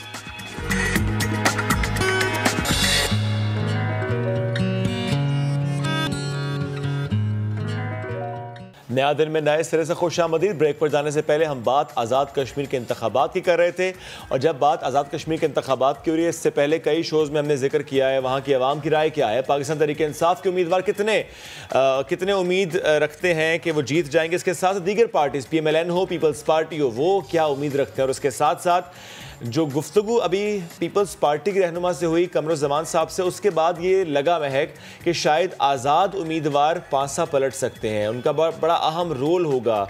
अगर कोलिशन गवर्नमेंट की बात हम करते हैं या ये बात करते हैं कोई पार्टी इस पोजीशन में नहीं होती कि गवर्नमेंट बना पाए, या किसी पार्टी को ज़्यादा उम्मीदवार चाहिए, तो ऐसे में आज़ाद उम्मीदवार एक अहम रोल प्ले करते हैं। तो आज़ाद उम्मीदवार क्या राय रखते हैं, आज़ाद उम्मीदवार कितने पुरजोश हैं, उनकी कैंपेन कैसे चल रही है। इस वक्त हमें ज्वाइन किया है LA-21 पूंछ सिटी रावलाकोट से आज़ाद उम्मीदवार है सरदार आबिद हुसैन एडवोकेट साहब। Sir, thank you very much for joining us today. Sir, बताइएगा कि आपका ताल्लुक तो पहले पीपल्स पार्टी से था, फिर आपने अब आज़ाद उम्मीदवार की हैसियत से इंतखाब लड़ने का फैसला किया। वाई नॉट पाकिस्तान तहरीक इंसाफ, जिसकी सेंटर में गवर्नमेंट है? गुजारिश ये है इसमें कि मैं दूसरी नस्ल से पाकिस्तान पीपल्स पार्टी का हिस्सा बना, और 40 साल से PSF से होते हुए, PYO से होते हुए पीपल्स पार्टी का सफ़र तय किया। इस सफ़र के दौरान बहुत ही मसाइल, मुश्किलात और जबर बर्दाश्त किया, 2 मार्शल लॉ बकते, और मैंने ये जो जिस कॉन्स्टिट्यूंसी से अभी मैं आज़ाद उम्मीदवार इलेक्शन लड़ रहा हूँ, ये कॉन्स्टिट्यूंसी मैंने बनवाई। और यहाँ एक साबिक सदर हैं सरदार मोहम्मद याकूब खान उनका नाम है, जो 2011 में पीपल्स पार्टी में आए, तो उन्होंने अभी दोनों हलकों से टिकट ले लिया पीपल्स पार्टी का कि अगर वो कामयाब हों तो वो अपनी औलाद में से किसी को आगे लाएं। तो मेरे लिए कोई हल नहीं था कि मैं आज़ाद उम्मीदवार शहीद जुल्फ़िकार अली भुट्टो और शहीद मोहतरमा बेनज़ीर भुट्टो की तस्वीर के साथ फील्ड में उतरा हूँ। जहाँ तक PTI का ताल्लुक है, बावजूद इसके कि बहुत ऑफ़र्स हुई, आज़ाद कश्मीर में 2 ग्रुप्स हैं PTI के, दोनों ग्रुप्स के ज़िम्मेदारान और अहबाब ने मुझे बहुत ऑफ़र की, मैं उनका शुक्रगुज़ार हूँ। लेकिन मैंने तरजीह दी अपने दोस्तों के मशवरे के साथ कि मैं आज़ाद उम्मीदवारी हल्के में इलेक्शन कंटेस्ट करूँगा, जहाँ मैं 40 साल से लोगों की खिदमत करता रहा। मैं उन्हीं के पास आया और उन्हीं से फ़ैसला करवा के मैं आज़ाद उम्मीदवार इंतखाबात में हिस्सा ले रहा हूँ। ठीक है सरदार साहब, मंशूर तो आपका बड़ा अच्छा है। अगर अवाम आपको मुंतखब कर लेते हैं तो आप क्या अवाम को वो बुनियादी सहूलियात जो कि पूरे पाकिस्तान का मसला बनती जा रही हैं, नौकरियां नहीं है, सेहत नहीं है, तालीम नहीं है, ये सहूलियत फराहम करेंगे? पहली बात यह है कि मेरी सारी ज़िंदगी जदोजहद में गुजरी। ये रावलाकोट के जो मेगा प्रोजेक्ट्स हैं, इनके हसूल के लिए तहरीकों में जेल और तशद्दुद बर्दाश्त किया, और जब जब मुझे हुकूमत में मौका मिला, जब मैं आज़ाद कश्मीर का वज़ीर इत्तलात बना, तो मैंने भरपूर किरदार अदा किया, और एक कलीदी किरदार अदा रावलाकोट में मेडिकल कॉलेज, पूंछ यूनिवर्सिटी और एक डिस्ट्रिक्ट हॉस्पिटल का क़याम अमल में लाया। तो अब अल्लाह पाक ने लोगों की मेहरबानी से अगर मुझे मौका दिया, तो इन प्रोजेक्ट्स को फंक्शनल करना, ख़ास तौर पे हॉस्पिटल को और मेडिकल कॉलेज को गवर्नमेंट पाकिस्तान से अडॉप्ट करवाना, और एक जो मसला पूरे पाकिस्तान का है आज़ाद कश्मीर का और रावलाकोट का बेरोज़गारी, उसके लिए एक जामे रोड मैप, चूँकि जिस सरजमीन से मेरा ताल्लुक़ है ये टूरिज़म के लिए बहुत फर्टाइल सरजमीन है, तो टूरिज़म ही वाहिद एक ऐसी इंडस्ट्री है जिसमें लोगों के रोज़गार भी मिल सकता है और इलाके की तरक्की भी हो सकती है। ठीक है सर, बहुत शुक्रिया, साथ मौजूद थे आप और हमसे गुफ्तगू कर रहे थे। वैसे तो इस वक्त सोशल मीडिया पर भी हम देख रहे हैं कि आज़ाद कश्मीर के इंतखाबात से मुतालिक बहुत बात हो रही है। बहुत से जो यूट्यूबर्स हैं, मैं स्पेशली कहूँगा कि वो फोकस कर रहे हैं कि आज़ाद कश्मीर से मुतालिक वीडियोज़ बनाए, चूँकि ज़ाहिर है जिस जो माहौल होता है उस पर जब वीडियोज़ बनाए जाए तो उसके व्यूज़ भी ज़्यादा आते हैं। और साथ ही साथ अगर एक चीज़ मुल्क में बड़ी ज़्यादा ट्रेंडिंग हो जाए और वो सोशल मीडिया पे उसकी वीडियोस बनने लग जाए तो होता क्या है, कमाई का जरिया बन जाता है। मैं अक्सर शुएब से बात करती हूँ, शुएब आप ना एक काम करें, आप पिक्चर्स बहुत ज्यादा लगाएं, शाउट आउट दिया करें, कमाई का जरिया हो जाएगा। इसके अलावा एक दूसरा फिर भी नहीं करता ये काम। सोशल मीडिया बहुत ज्यादा पावरफुल हो चुका है जनाब। एक छोटी सी खबर जो है जंगल में आग की तरह फैल जाती है। अब लोग जो हैं वो ये सोचते हैं कि अच्छा क्या हम टीवी लगाएं, क्या हम पूरा शो देखें, सोशल मीडिया पे जाते हैं, बोल के कहते हैं कि महक के इंस्टाग्राम पे जाएंगे, मालूम हो जाएगा कि आज महक ने कौन सा ड्रेस वेयर किया था और महक किस टॉपिक पे बात की थी। खवातीन को हमेशा इसीलिए शायद देखा जाता है कि कौन सा जोड़ा उन्होंने किस ब्रांड का पहना है। जनाब मुख्तलिफ प्लेटफॉर्म्स अब हमें मिल गए हैं जहाँ पर हम देख रहे हैं कि हमारी नौजवान नस्ल हमें नजर आती है। स्पेशली अगर महक की बात की जाए कि जो सोशल मीडिया इन्फ्लुएंसर्स हैं उनकी कमाई का जरिया बन रहा है ये, और अच्छी खासी कमाई, कम कमाई भी। यस, अब एक पोस्ट के, वो चाहे ट्वीट हो, वो चाहे वीडियो शाउट आउट हो, वो चाहे एक पिक्चर के साथ हो, तो वो एक पोस्ट के लाखों रुपए कमा रहे हैं। ये आम सोशल मीडिया सारे सोचता है कि शायद बड़ा आसान सा हो गया है किसी प्लेटफॉर्म पर कमाना, कि वीडियो बनाओ, एक पोस्ट करो और आसानी से पैसे कमाओ, लेकिन हकीकत में ये आसान नहीं। सवाल ये है कितना मुश्किल है, कैसे ये किया जा सकता है, कैसे ये हो रहा है। आज हम इस अहम मौजू पर बात करेंगे। हमारे साथ मौजूद हैं Uzair Hasan, you are a model, a host, digital marketer, digital influencer. अस्सलाम वालेकुम, गुड मॉर्निंग। अस्सलाम वालेकुम, good morning Shoaib and good morning Mehak, how are you guys, कैसे हैं? ग्रेट, आप सुनाएं। बस सब सही, ठीक ठाक, और आपको देख काफी फ्रेशनेस फील हो रही है। थैंक यू ज़ैर। सुबह ये जरूरी होती है ना। अगर हम फ्रेश नहीं होंगे आवाम को क्या जगाएंगे। हम तो आते साथ कहते जी पराठे बना लें, चाय बना लें, लस्सी बना लें और बैठ जाए हमारा प्रोग्राम देखने के लिए। Literally I was enjoying the show और बहुत अच्छा आप लोग कर रहे हैं। थैंक यू ज़ैर, थोड़ा सा हमने आपको वेट भी कराया। अच्छा उज़ैर, वैसे तो बहुत से टॉपिक्स हैं जिस पर मैं बात करना चाह रहा हूँ आपसे, लेकिन पहले मुझे ये बताएं कि आजकल जनरली हम ये देखते हैं एक एप्लीकेशन चर्चा बहुत ज़्यादा होता है, क्रिटिसिज्म होता है, फिर बैन की तरफ बढ़ जाते हैं, फिर बैन लिफ्ट होता है, फिर बैन होता है, फिर बैन लिफ्ट, फिर बैन। ये कल्चर क्या है? अच्छा, ये वाला कल्चर जो है हमें ज़्यादातर जो देखने को मिलता है वो साउथ एशियन कंट्रीज़ में देखने को मिलता है, क्योंकि यहाँ पे रेगुलेटरी अथॉरिटीज़ इस तरह की हैं नहीं। एंड इसका जो सबसे बड़ा इम्पैक्ट हमें देखने को मिला वो यूट्यूब पे देखने को मिला, जब YouTube back in 2012 and 13 ban हुआ था। एंड उस टाइम पे जितने सोशल मीडिया अकाउंट्स लोगों ने इनफैक्ट यूट्यूब चैनल्स बनाए थे वो आज उनकी तादाद बहुत ज़्यादा है। एंड इवन जो सब्सक्राइबर हैं, शायद अगर हमारे पाकिस्तानी इन्फ्लुएंसर्स और जो यूट्यूबर्स हैं उस वक्त अकाउंट्स बनाते तो आज भी वो दुनिया के टॉप यूट्यूबर्स में उनका शुमार होता। लेकिन ये जो लॉस है ये किसके ज़िम्मे जाएगा, ये डेफिनेटली किसी को नहीं पता कि उस वक्त आप इसको रेगुलराइज कर देते, या जिस तरह अभी टिकटॉक की अगर हम बात करें तो वो भी मुख्तलिफ हिस्सों में बैन हो रहा है। और ये सिर्फ टिकटॉक तो सिर्फ पाकिस्तान में नहीं, वो इंडिया में और मुख्तलिफ कंट्री जो साउथ एशियन है वहाँ पे बैन हो रहा है। अब उन्होंने ये किया है कि उन्होंने एक अपना फोकल पर्सन रिप्रेजेंटेशन के लिए दे दिया है कि जिसपे कोई ऐसा मवाद या कोई ऐसा कॉन्टेंट जो कि किसी को भी दिल आज़ारी करे या हर्ट करने वाला हो या किसी तरीके की चीज़ को प्रमोट करो जो कि आपके कल्चर और जो नॉर्म्स हैं उससे आउट रहती है, तो उसको जो ये वो हटा देंगे।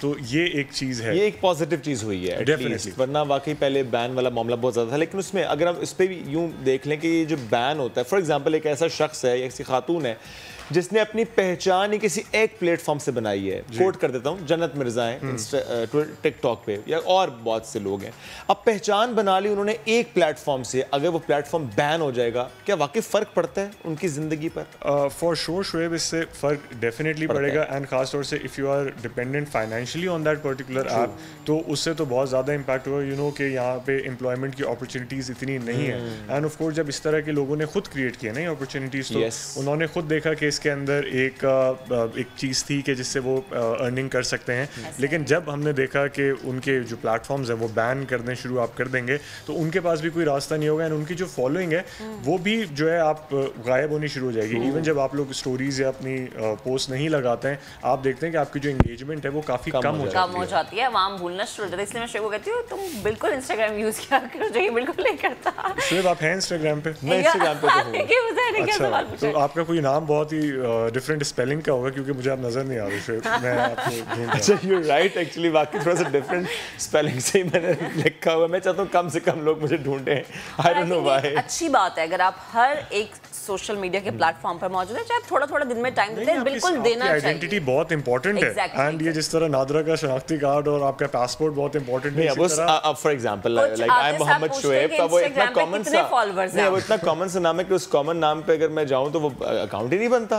नहीं, तो आप यूजर नेम कोई ऐसे क्रिएट करें कि वो सारे जितने आपके सोशल मीडिया अकाउंट्स हैं उनका एक यूजर नेम होगा, तो जो आपकी फॉलोइंग है, जो लोग आपको फॉलो करना चाह रहे हैं। अच्छा, ट्विटर, इंस्टाग्राम, फेसबुक, इन सब पे एक ही यूजर नेम होना चाहिए। ओके, अच्छा, आप मुझे बताएं कि ये जो सोशल मीडिया पर पहचान बनानी होती है, ये कितना एक टाइम टेकिंग प्रोसेस होता है ये? शुएब, कंटेंट के ऊपर बहुत ज़्यादा डिपेंड करता है। जैसे आप लोग मॉर्निंग शो कर रहे हैं, बहुत अच्छा कर रहे हैं, कंटेंट जितना ज़्यादा आप इंटरेस्टिंग रखेंगे उतनी ज़्यादा आपकी व्यूअरशिप बढ़ेगी और उतने ज़्यादा लोग आपको फॉलो करेंगे। यही चीज़ अगर आप बिल्कुल ही ऑपोजिट कर रहे हो कि आप एक शो कर रहे हैं जिसकी व्यूअरशिप यहाँ पे मार्केट में नहीं है और आप जो है ज़बरदस्ती उसको, जिस तरह एक टाइम था एक ट्रैक से हट के कर रहे थे, एक टाइम पे जब हम शोज़ देखते थे तो हमें लगता था शायद गाड़ियों के शो बहुत मज़े के होते हैं और ये शोज़ टीवी पे क्यों नहीं दिखाए जाते हैं। फिर जब हम चैनल वालों से बात करते थे तो कहते थे कि शायद आपको ये इंटरेस्टिंग लगे, लेकिन जो हमारी ऑडियंस है, जो हमारी टारगेट ऑडियंस है, ये उसके लिए नहीं है। वो देखने में बड़ा फैंसी लगता है, लेकिन हमारे लिए ना एड्स हम जनरेट कर सकते हैं, ना हमारी जो ब्रांड इंटीग्रेशन है वो किसी तरह कर सकते हैं। और ऑडियंस की क्लास को भी मद्देनजर रखते हुए चीज जी, सोशल इकोनॉमिक क्लास बहुत इंपॉर्टेंट मैटर करती है। अच्छा, मुझे बताएं कि हम कहते हैं जो सोशल मीडिया पे जैसे टिकटॉकर्स हैं, यूट्यूबर्स हैं, बड़ा कमाते हैं जी, इनकी तो कमाई बड़ी लाखों में, ऐसा ही होता है? इस पे भी डिपेंड करता है क्योंकि जो पीआर पैकेजेस वगैरह लोगों को अक्सर मिल रहे होते हैं या कोई ब्रांड को प्रमोट करने के लिए एक अमाउंट कोट किया हुआ होता है, तो एक्टर्स का डेफिनेटली अगर हम बात करें तो बहुत अच्छा एक उनको अमाउंट मिल रहा होता है। एंड कुछ एक्टर्स की तो बाकायदा ऐसे अमाउंट्स हैं, ऐसे रेट्स हैं जिससे वो नीचे नहीं आते या उन्होंने एक फिक्स एक अमाउंट रखा हुआ है। फिर जो आते हैं इन्फ्लुएंसर्स, जो जिनकी फॉलोइंग जो है सोशल मीडिया के थ्रू ही बढ़ी है, वो डिफरेंट मेकअप वीडियोस या डिफरेंट अपने ड्रेसेस की वीडियोस डाल के लोगों को उन्होंने एक गैदर की है एक ऑडियंस, तो उनके रेट्स ऑफ डेफिनेटली मैटर करते हैं। लेकिन हम देख रहे हैं कि ब्रांड इंटीग्रेशन जो सबसे इंपॉर्टेंट है आजकल, कि आपकी जो ब्रांड की अवेलेबिलिटी है एंड जो लोग की समझने की सलाहियत है वो कितने आगे तक पहुँच रही है, तो उसमें ये आपके इन्फ्लुएंसर्स बहुत हेल्प करते हैं।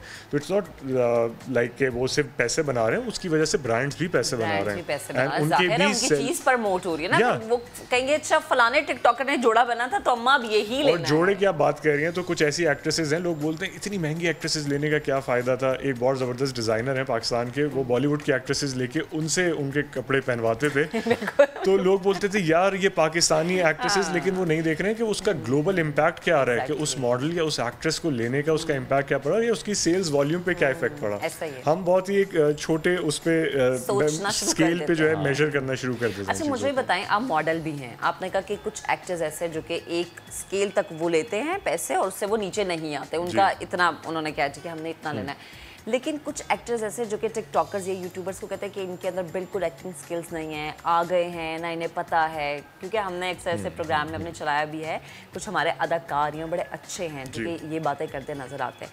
क्या वाकई ऐसा है कि हमारे जो इंडस्ट्री के लोग हैं वो थोड़ा इनसिक्योर होना शुरू हो चुके हैं? इनसिक्योर, देखिए सबसे इंपॉर्टेंट तो ये है कि जब आप टिकटॉक पे जाते हैं, तो जैसे एग्जांपल दे रहे थे शुएब के जन्नत मिर्ज़ा हैं, तो जब उनके 10 मिलियन फॉलोअर्स होते हैं या 8 मिलियन फॉलोअर्स होते हैं, सो ऑफ कोर्स जन्नत मिर्ज़ा ने शायद वो वाला काम नहीं किया हुआ होगा जितना एक करंट आप जो भी प्रिवेलिंग चैनल पे एक टीवी आर्टिस्ट या एक ड्रामा आर्टिस्ट या एक फिल्म आर्टिस्ट ने किया हुआ है। थिएटर बहुत ज़रूरी है, अगर आपको एक्टिंग स्किल्स सीखना तो आप थिएटर करें पहले। लेकिन ऑफ कोर्स प्लेटफॉर्म्स हमारे यहाँ, अब अगर हम इसी के ऊपर बात करें तो हमारे पास OTT प्लेटफॉर्म्स की वो क्वांटिटी नहीं है। अगर हम अपनी नेबरिंग कंट्रीज़ की बात करें, ईरान या इंडियन सिनेमा की बात करें, so they have all these movies and dramas going on, और OTT प्लेटफॉर्म्स की वजह से ऑफ कोर्स वहाँ पे भी इतनी अपॉर्चुनिटीज़ नहीं है जितने एक्टर्स हैं उनकी वजह से जो अब ये नए अमेजोन पे, नेटफ्लिक्स पे, हुलू पे, हॉटस्टार पे जो नए ड्रामाज बन रहे हैं, तो इनमें उन एक्टर्स को कास्ट किया जा रहा है जो डेफिनेटली बहुत अच्छे एक्टर्स हैं लेकिन जिनको मेन स्ट्रीम मीडिया पे चांसेस नहीं मिल रहे थे। तो इसी तरह अगर हमारे यहाँ भी शायद ये वाले प्लेटफॉर्म्स डेवलप हो गए, ऑफकोर्स उर्दू फ्लिक्स एक मैं देख रहा था बहुत अच्छा काम कर रहा है, इस तरह के प्लेटफॉर्म्स अगर बनेंगे तो शायद यही टिकटॉकर उसमें काम करके या यही एक्टर्स जिनको मेन स्ट्रीम मीडिया पे चांसेस मिला भी है, बिल्कुल, और बहुत अच्छा कर रहे हैं, बहुत अच्छा कर रहे हैं। जैसे सॉन्ग्स आ गए हैं, कोई ऐड में आ गया है, ये वाली चीज़ अभी हम डिस्कस भी कर रहे थे कि इस वक्त जो पेंडेमिक की सिचुएशन है उसमें इतने अच्छे एक्टर्स डेवलप हुए हैं, डिस्कवर हुए हैं कि शायद जब वापसी की तरफ लोग आएंगे तो थिएटर्स में मेन एक्टर जो बॉलीवुड या हॉलीवुड या पाकिस्तानी एक्टर से भी वही एक्टिंग का लेवल जो है लोग मांगेंगे जो कि वो ऑलरेडी देखते हुए आ रहे हैं, क्योंकि they are very natural, they are very good at what they are doing right now.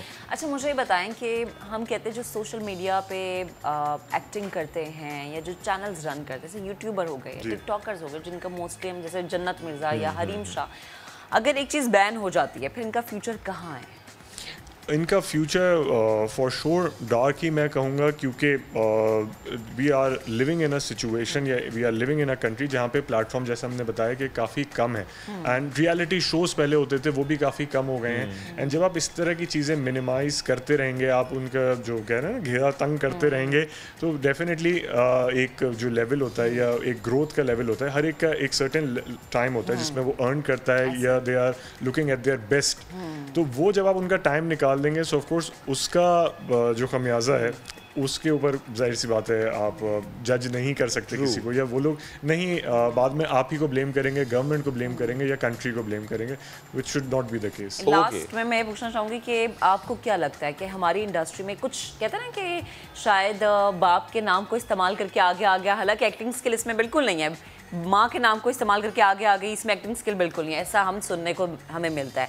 आपको लगता है टिकटॉक पर, यूट्यूब पर ऐसे उनसे ज़्यादा बेहतर अच्छे एक्टर्स मौजूद हैं और उन्हें ज़्यादा चांस मिलना चाहिए? नेपो किड्स के बारे में आप बात कर रही हैं, अक्सर जो है वो मुझे नेपो किड्स और ये जो फादर और ये वाली चीज़ से अक्सर करण जौहर याद आ जाते हैं क्योंकि जितना मैं नाम नहीं लेना चाहती लेकिन नाम नहीं मेंशन कर जितना उनको क्रिटिसाइज किया गया इसके ऊपर, देखें जो ये नेपोटिज्म वाली चीज़ है या इस तरह से आपको चांस ज़रूर मिल जाएगा लेकिन ये लॉन्ग लास्टिंग नहीं होगा। कोई आपको चांस दिलवा सकता है, कोई आपकी सिफारिश करके आपको फिल्म दिलवा सकता है, ड्रामा दिलवा सकता है, पर वहाँ पर रहना दैट्स टोटली योर टैलेंट कि आप किस तरह वहाँ पर हैं। कोई आके ये ज़बरदस्ती नहीं बोलेगा लोगों को इसका ड्रामा देखो या इसकी रेटिंग बढ़ाओ या इसकी फिल्म के टिकट्स देखने जाओ, वो आप प्रमोशन करते रहें, वो आप हेलीकॉप्टर से लोगों को कुदवा दें, कुछ भी करें, वो बेसिकली आपका शेयर टैलेंट पे डिपेंड करता है। Great Uzair, thank you so much, आप आए और बड़ी ज़बरदस्त सी गुफ्तगू, टाइम कम था लेकिन और बात आपसे किसी और शो में इंशाल्लाह। Thank you very much Uzair. Thank you Shoaib, thank you. नाज़रीन एक ब्रेक की तरफ बढ़ने में वापस आएंगे, स्टे विद अस।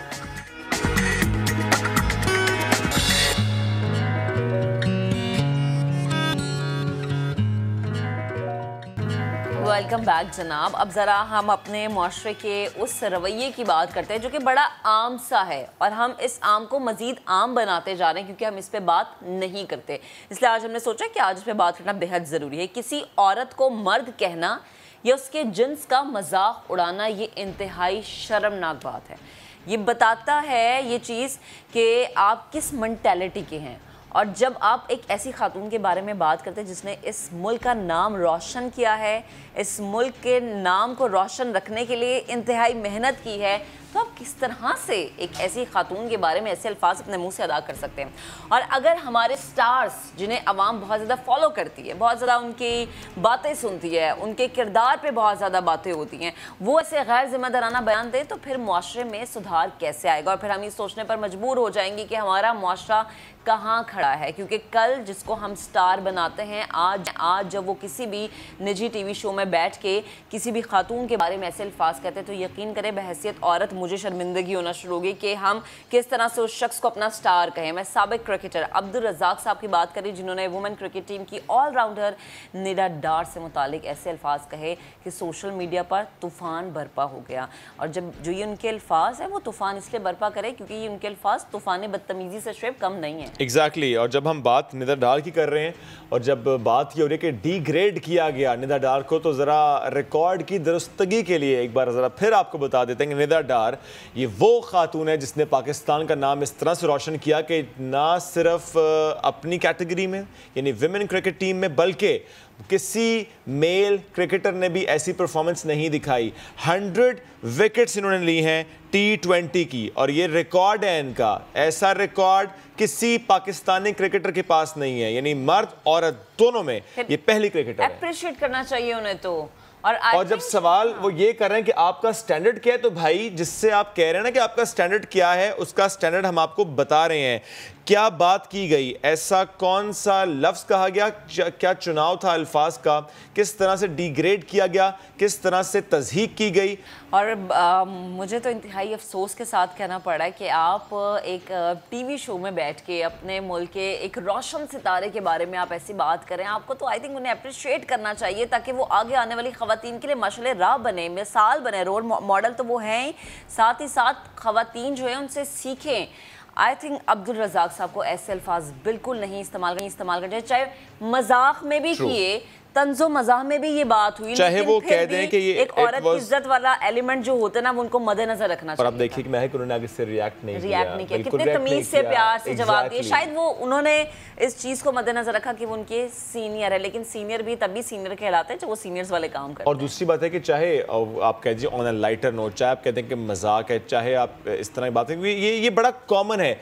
एक लड़की को लड़का कहना तो बहुत ज्यादा कॉमन है। जब वो कहते हैं ना कि वो दबंग है, जब वो कहते हैं कि अच्छा बहुत एक्टिव है, आज ही मर्द है यार, मतलब मर्द हो या औरत हो, वो एक ज़ाहिर है अपनी अपनी उनकी एक क्रेडिबिलिटी होती है जिसको सराहना बेहद जरूरी है। हमें ज्वाइन किया माहिर नफ्सियात डॉक्टर मोइज साहब ने। डॉक्टर साहब बेहद शुक्रिया आपके वक्त का, आपने वक्त निकाला। मुझे तो सबसे पहले ये सोच के और ये सुन के इंतहाई शर्म महसूस हो रही है कि हमारे स्टार अब्दुल रज़ाक साहब, जिनकी तारीफ़ें होती हैं, जिनको लोग जानते हैं, जिनका नाम है एक, वो एक ऐसे दूसरे स्टार के बारे में बात कर रहे हैं जो कि आई थिंक शायद उन्हें नहीं कहना चाहिए था। ये हमारे मुआशरे की एक सोच बनती जा रही है और सोच परवान चढ़ती जा रही है।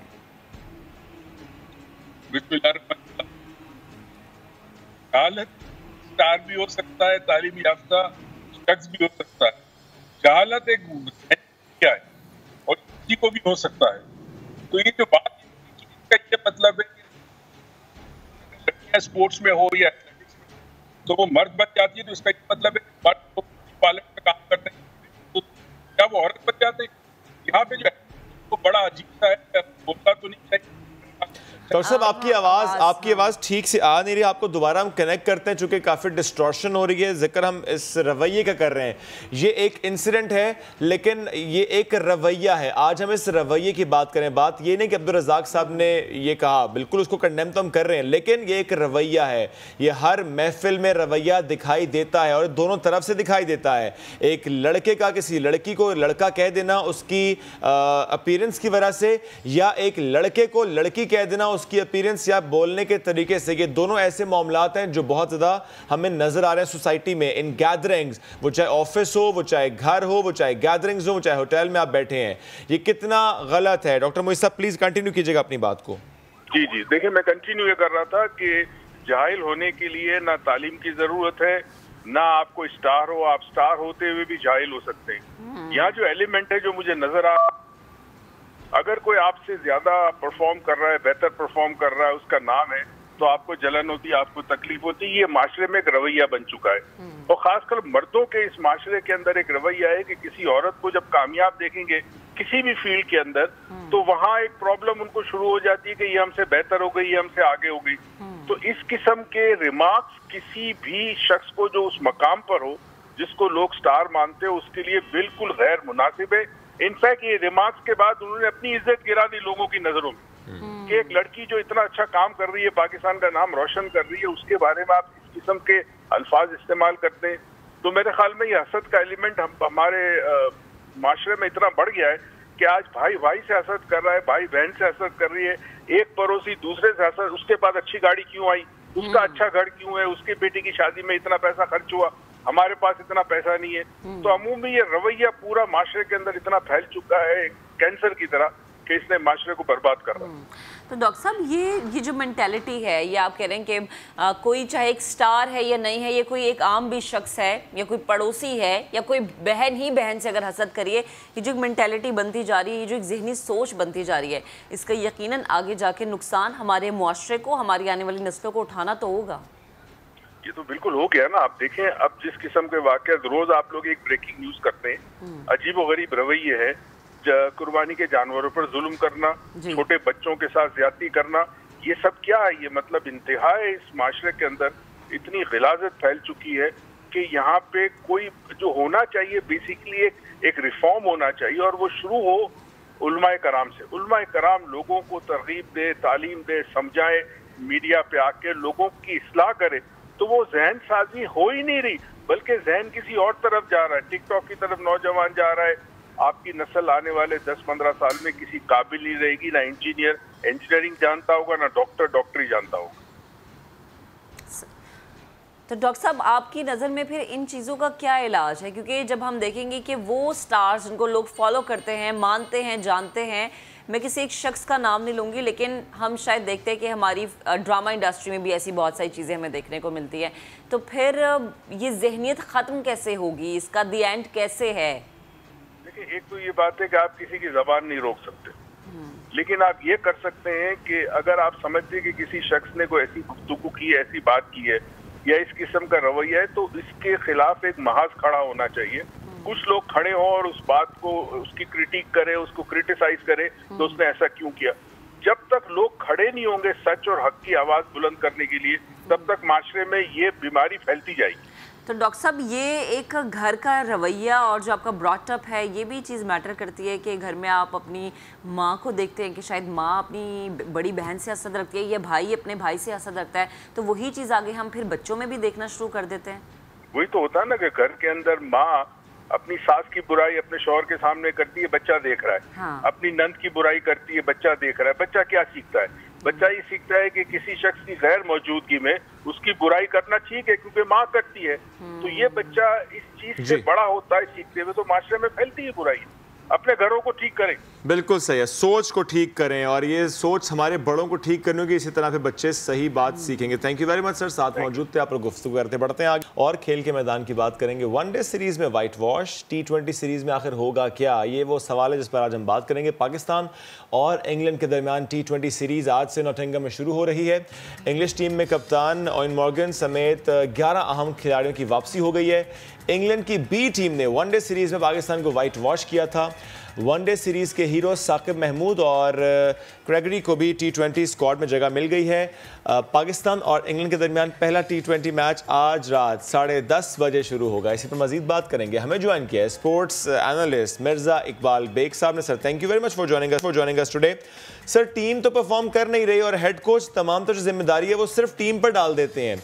आपको लगता है ये मुसलसल हार में कोच का कोई किरदार नहीं होता, सारा मसला टीम के साथ है, प्लेयर्स के साथ ही है? बहुत बहुत शुक्रिया शोएब। दरअसल कोच का तकर्रुर उस वक्त किया गया जब उन्हें बिल्कुल कोचिंग नहीं आती थी। मिसबाउल हक डोमेस्टिक क्रिकेट खेल रहे थे, उसके बाद उस कमेटी के रुकन थे जिसने निकी आर्थर को फारिग किया। इंतहाई माजरत के साथ आपको यहाँ पे रोकना पड़ेगा। अभी अपने नाज़रीन को हम बराह रास्त वफाकी वज़ीर इत्तला फवाद चौधरी गुफ्तगू कर रहे हैं ताशकंद में। फंड्स के हवाले से उन्होंने बात की कि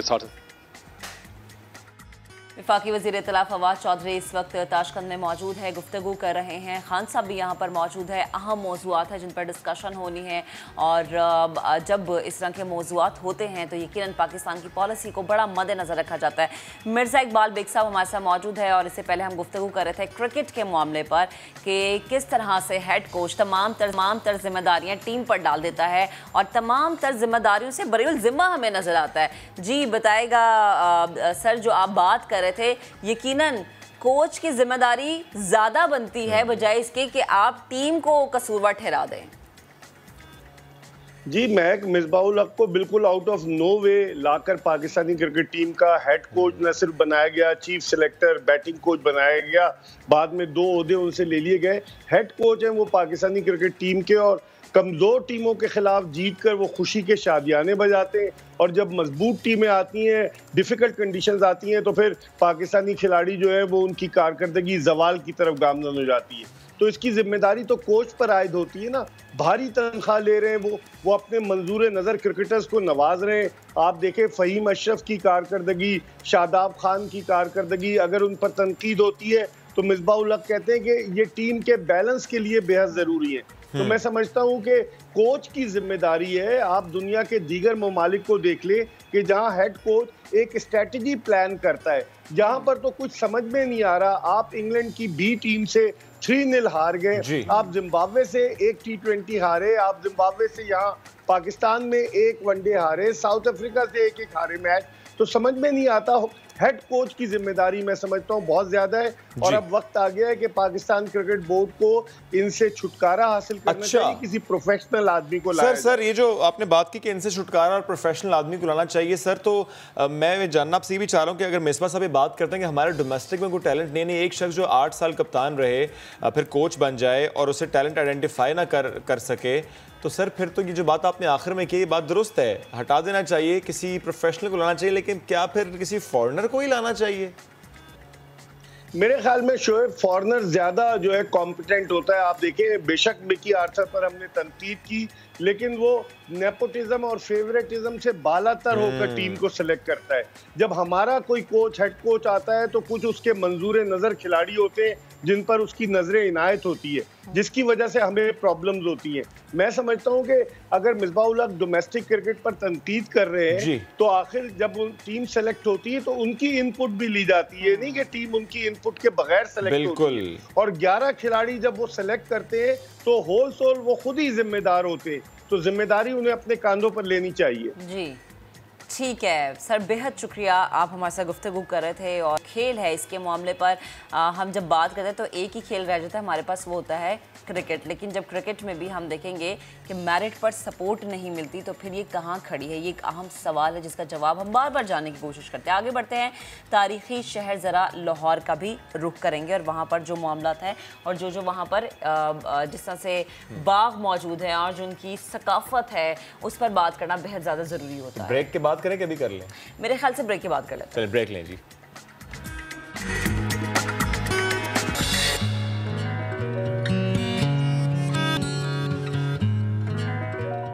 ब्रेक पर जाने से पहले हमने आपको बताया था कि जब हम ब्रेक पर से वापस आ जाएंगे तो तारीखी शहर लाहौर की बात करेंगे। वहाँ का एक ऐसा बाग जो कि तारीखी बाग है और ना जाने सदियों पहले जब ये बाग बना था तो यहाँ पर जो माहौल था और जो यहाँ की तारीफ़ें थी, बड़ी कोशिश की जा रही है कि यहाँ पर अभी भी PHA की जानिब से कि उस चीज़ को वापस उसी तरह से रखा जाए। और अभी भी कुछ चीज़ें इस बाग की ऐसी हैं जो कि अपनी असली हालत में मौजूद है। मैं बात कर रही हूँ बाग जिना की, जिसकी सैर हमें करवाएंगी आयशा अता।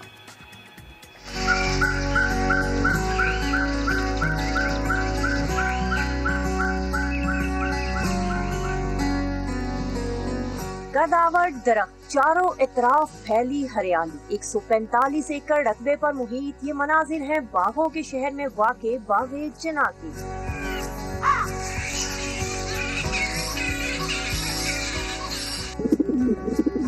सफेद पत्थर से तामीर बाग के माथे का झूमर समझी जाने वाली कायदे आजम लाइब्रेरी का जिक्र हो, या बात की जाए मुगल गार्डन की, जिसकी 12 दरिया और राहदारियां मशरकी और मगरबी फने तामीर की आईनादार हैं। 1861 में ये लाहौर शहर में बना।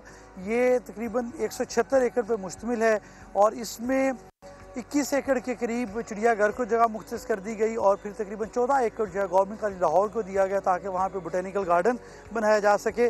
तो मौजूदा हालत में ये 145 एकड़ के करीब ये मुहित एरिए पे मुहित बाग जना है। 1880 में बनाया गया लाहौर जिम खाना क्लब बी पार्क की खूबसूरती बढ़ा रहा है। आखिरी मर्तबा 1959 में पाकिस्तान और वेस्ट इंडीज के माबैन टेस्ट मैच यहाँ खेला गया। सिर्फ यही नहीं, बाग का दिलफरेब हिस्सा गुलिस्तान फातिमा है, जिसे 1935 में मादरे मिल्लत के नाम से मंसूब किया गया। पार्क में वाक़ई मस्जिद दारुल उलूम को 1960 में तामीर किया गया, जबकि 1960 में ही यहाँ दारुस्सलाम नामी लाइब्रेरी की बुनियाद भी रखी गई, जिसमें 48,000 से ज़ायद तारीखी कुतब आज भी मौजूद हैं। बड़े बड़े अपने वक्त के लिहाज से स्कॉलर यहाँ खुतबा जुम्मा इरशाद फरमाते रहे। सबसे मशहूर तरीन शख्सियत डॉक्टर इसार साहब मरहूम की है, जो यहाँ 30 से 35 साल उन्हें खुतबा जुम्मा इरशाद फरमाया। इस वक्त लाइब्रेरी में किताबों की तादाद 48,000 है। क़ारीन की तादाद इस वक्त तकरीबन जो है वो रोज़ाना आने वालों की 250 से लेकर 300 तक है। इस लाइब्रेरी की 3 दफ़ा तोसी हो चुकी है और इस लाइब्रेरी की सबसे बड़ी खूबी ये है कि यह कुतुबखाना अतवार के रोज़ भी खुलता है। बाग़ जना अपनी खूबसूरती, वुसअत और कदीम दरख्तों के बाइस अलग पहचान रखता है। तारीखी मुकामात और कदीम दरख्तों के बाइस national geographic society of America ने बाग़ जना को पाकिस्तान का ताज और पूरे एशिया के लिए अहम असासा करार दिया है। कैमरामैन इशफाक अब्बासी के साथ आयशा अतास, समा, लाहौर। आगे बढ़ते जनाब, बड़ी ईद की बड़ी तैयारियों की बात करते हैं। वक्त कम है, मुकाबला सख्त है। हर कोई ये चाहता है कि वो जब मंडी जाए ना तो सबसे खूबसूरत जानवर हो, उसकी रस्सी उसके हाथ में हो।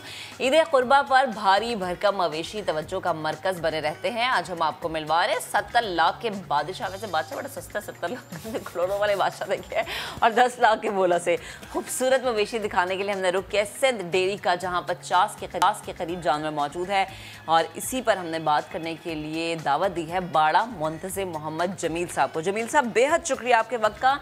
ये 70 लाख का बादशाह, मतलब अगर कोई ख़रीदना चाहे तो 70 लाख से मेरे ख्याल से 75 लाख की अमाउंट उसके बैग में होनी चाहिए। क्या ख़ास बात इस बादशाह की? जी, बड़े जानवर के माशाल्लाह खर्चे होते हैं। खाली भैंस तले जब बच्चा होता है 12 लाख का बिकता है एक हफ्ते का। हाँ। ये जो आपके पीछे इस वक्त आ रहा है, ये बादशाह है? जी, ये बादशाह है। अच्छा, ये कितना वजन है इसका? इसका वजन है 60 kg।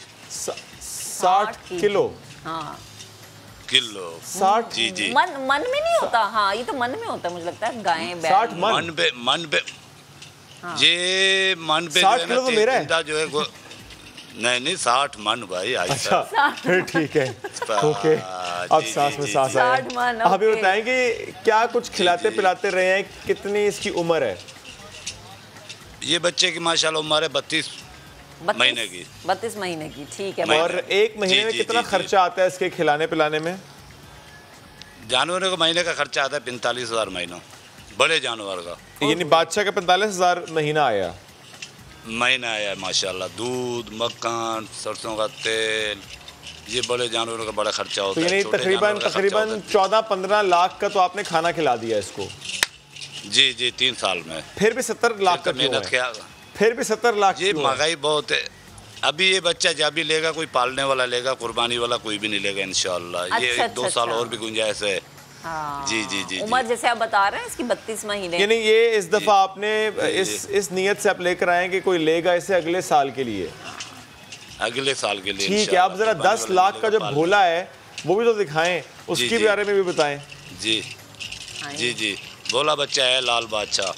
अच्छा, भोला बच्चा लाल बादशाह, 10 लाख। आपने क्या सोच के रखा था भोला बच्चा लाल बादशाह? ये प्यार से जो है नाम रखते हैं। मेहनत बहुत होती है, बच्चों को इतना प्यार करना पड़ता है बच्चों के साथ। अच्छा, तो मुझे ये बताएं, ये लाल बादशाह जो खाली वाला बादशाह और ये भोला बच्चा, इसको कोई खरीदने आया? जी जी जी जी, माशाल्लाह खरीदारी हो रही है माशाल्लाह। अभी रेट लग रहे हैं, अच्छे रेट लग रहे हैं। अच्छा, 45 जी जी 40। नहीं, इस 10 लाख के भोले के 45 लाख रेट लग रहा है। दूसरे का बादशाह का। अच्छा, तो ये जो भोला है इसका, हाँ। जी जी, कितने तक का बेच देंगे ये जो बादशाह है 70 लाख जिसकी कीमत आपने मुकर्रर की है? ये इसका इरादा है 50 तक, 50 तक। महक की रेंज तो 30 है। जी जी, नहीं 30 नहीं है। इतने भी तो खर्चे पूरे नहीं हो रहे हमारे माशाल्लाह। नहीं, वैसे इसको लेके पालना इससे अच्छा नहीं बनता अपने बच्चों को पाल। अच्छा, मुझे बताइए, जो 10 लाख का जो ये भोला है, इसके कितने पैसे लगे अभी तक? ये बच्चा बड़ा है, छोटा एक बादशाह है, छोटा है। इसके मांग रहे 30 लाख रुपया। अच्छा, मुझे बताएं, ये दांतों पे बेचे हुआ। अच्छा, आपके पास 50 इस वक्त जानवर इस बाड़े में मौजूद है, तो जो बाकी जानवर है उनकी भी क्या यही खुसूसियात है? उनके भी क्या इतनी कीमतें हैं या कोई एक जानवर हमें कम कीमत में मिलता है? कम कीमत वाले बच्चे जो मेरे पास 8 लाख वाले 6 लाख वाले थे बिक गए माशाल्लाह। अभी जो है ना कम से कम जो है 4 लाख वाले 6 बच्चे खड़े हुए हैं। वो खड़े हैं। बहरहाल ये जो जानवर आपने पाले हैं बड़े प्यार से बड़ी मोहब्बत से पाले हैं, इनको ज़ाहिर है खूब खिलाया पिलाया मोटा ताज़ा के, इसलिए आप इनकी कीमत ज़्यादा मांग रहे हैं। अगर हम 2 बकरे खरीद रहे हैं, 2 बकरे को खरीदे तो लास्ट में मुझे बता दें कि क्या वैसे आम सा क्या रेट चल रहा है? बकरे का भी रेट, आम बकरा अच्छा तो अच्छा बकरा 4.5 लाख का, 4 लाख का बकरा। लाखों में बातें हो रही हैं भाई, अगर हजारों लेकर जाएंगे तो कहाँ जाएंगे। बहुत शुक्रिया सर, साथ और इन जानवरों से मुतालिक गुफ्तगू करते। नाजरीन वक्त के खत्म, आपसे मुलाकात करेंगे कल। बहुत सा ख्याल रखिए। मंडे को कल आप देखिए और परसों बेस्ट ऑफ नया दिन। Bye bye.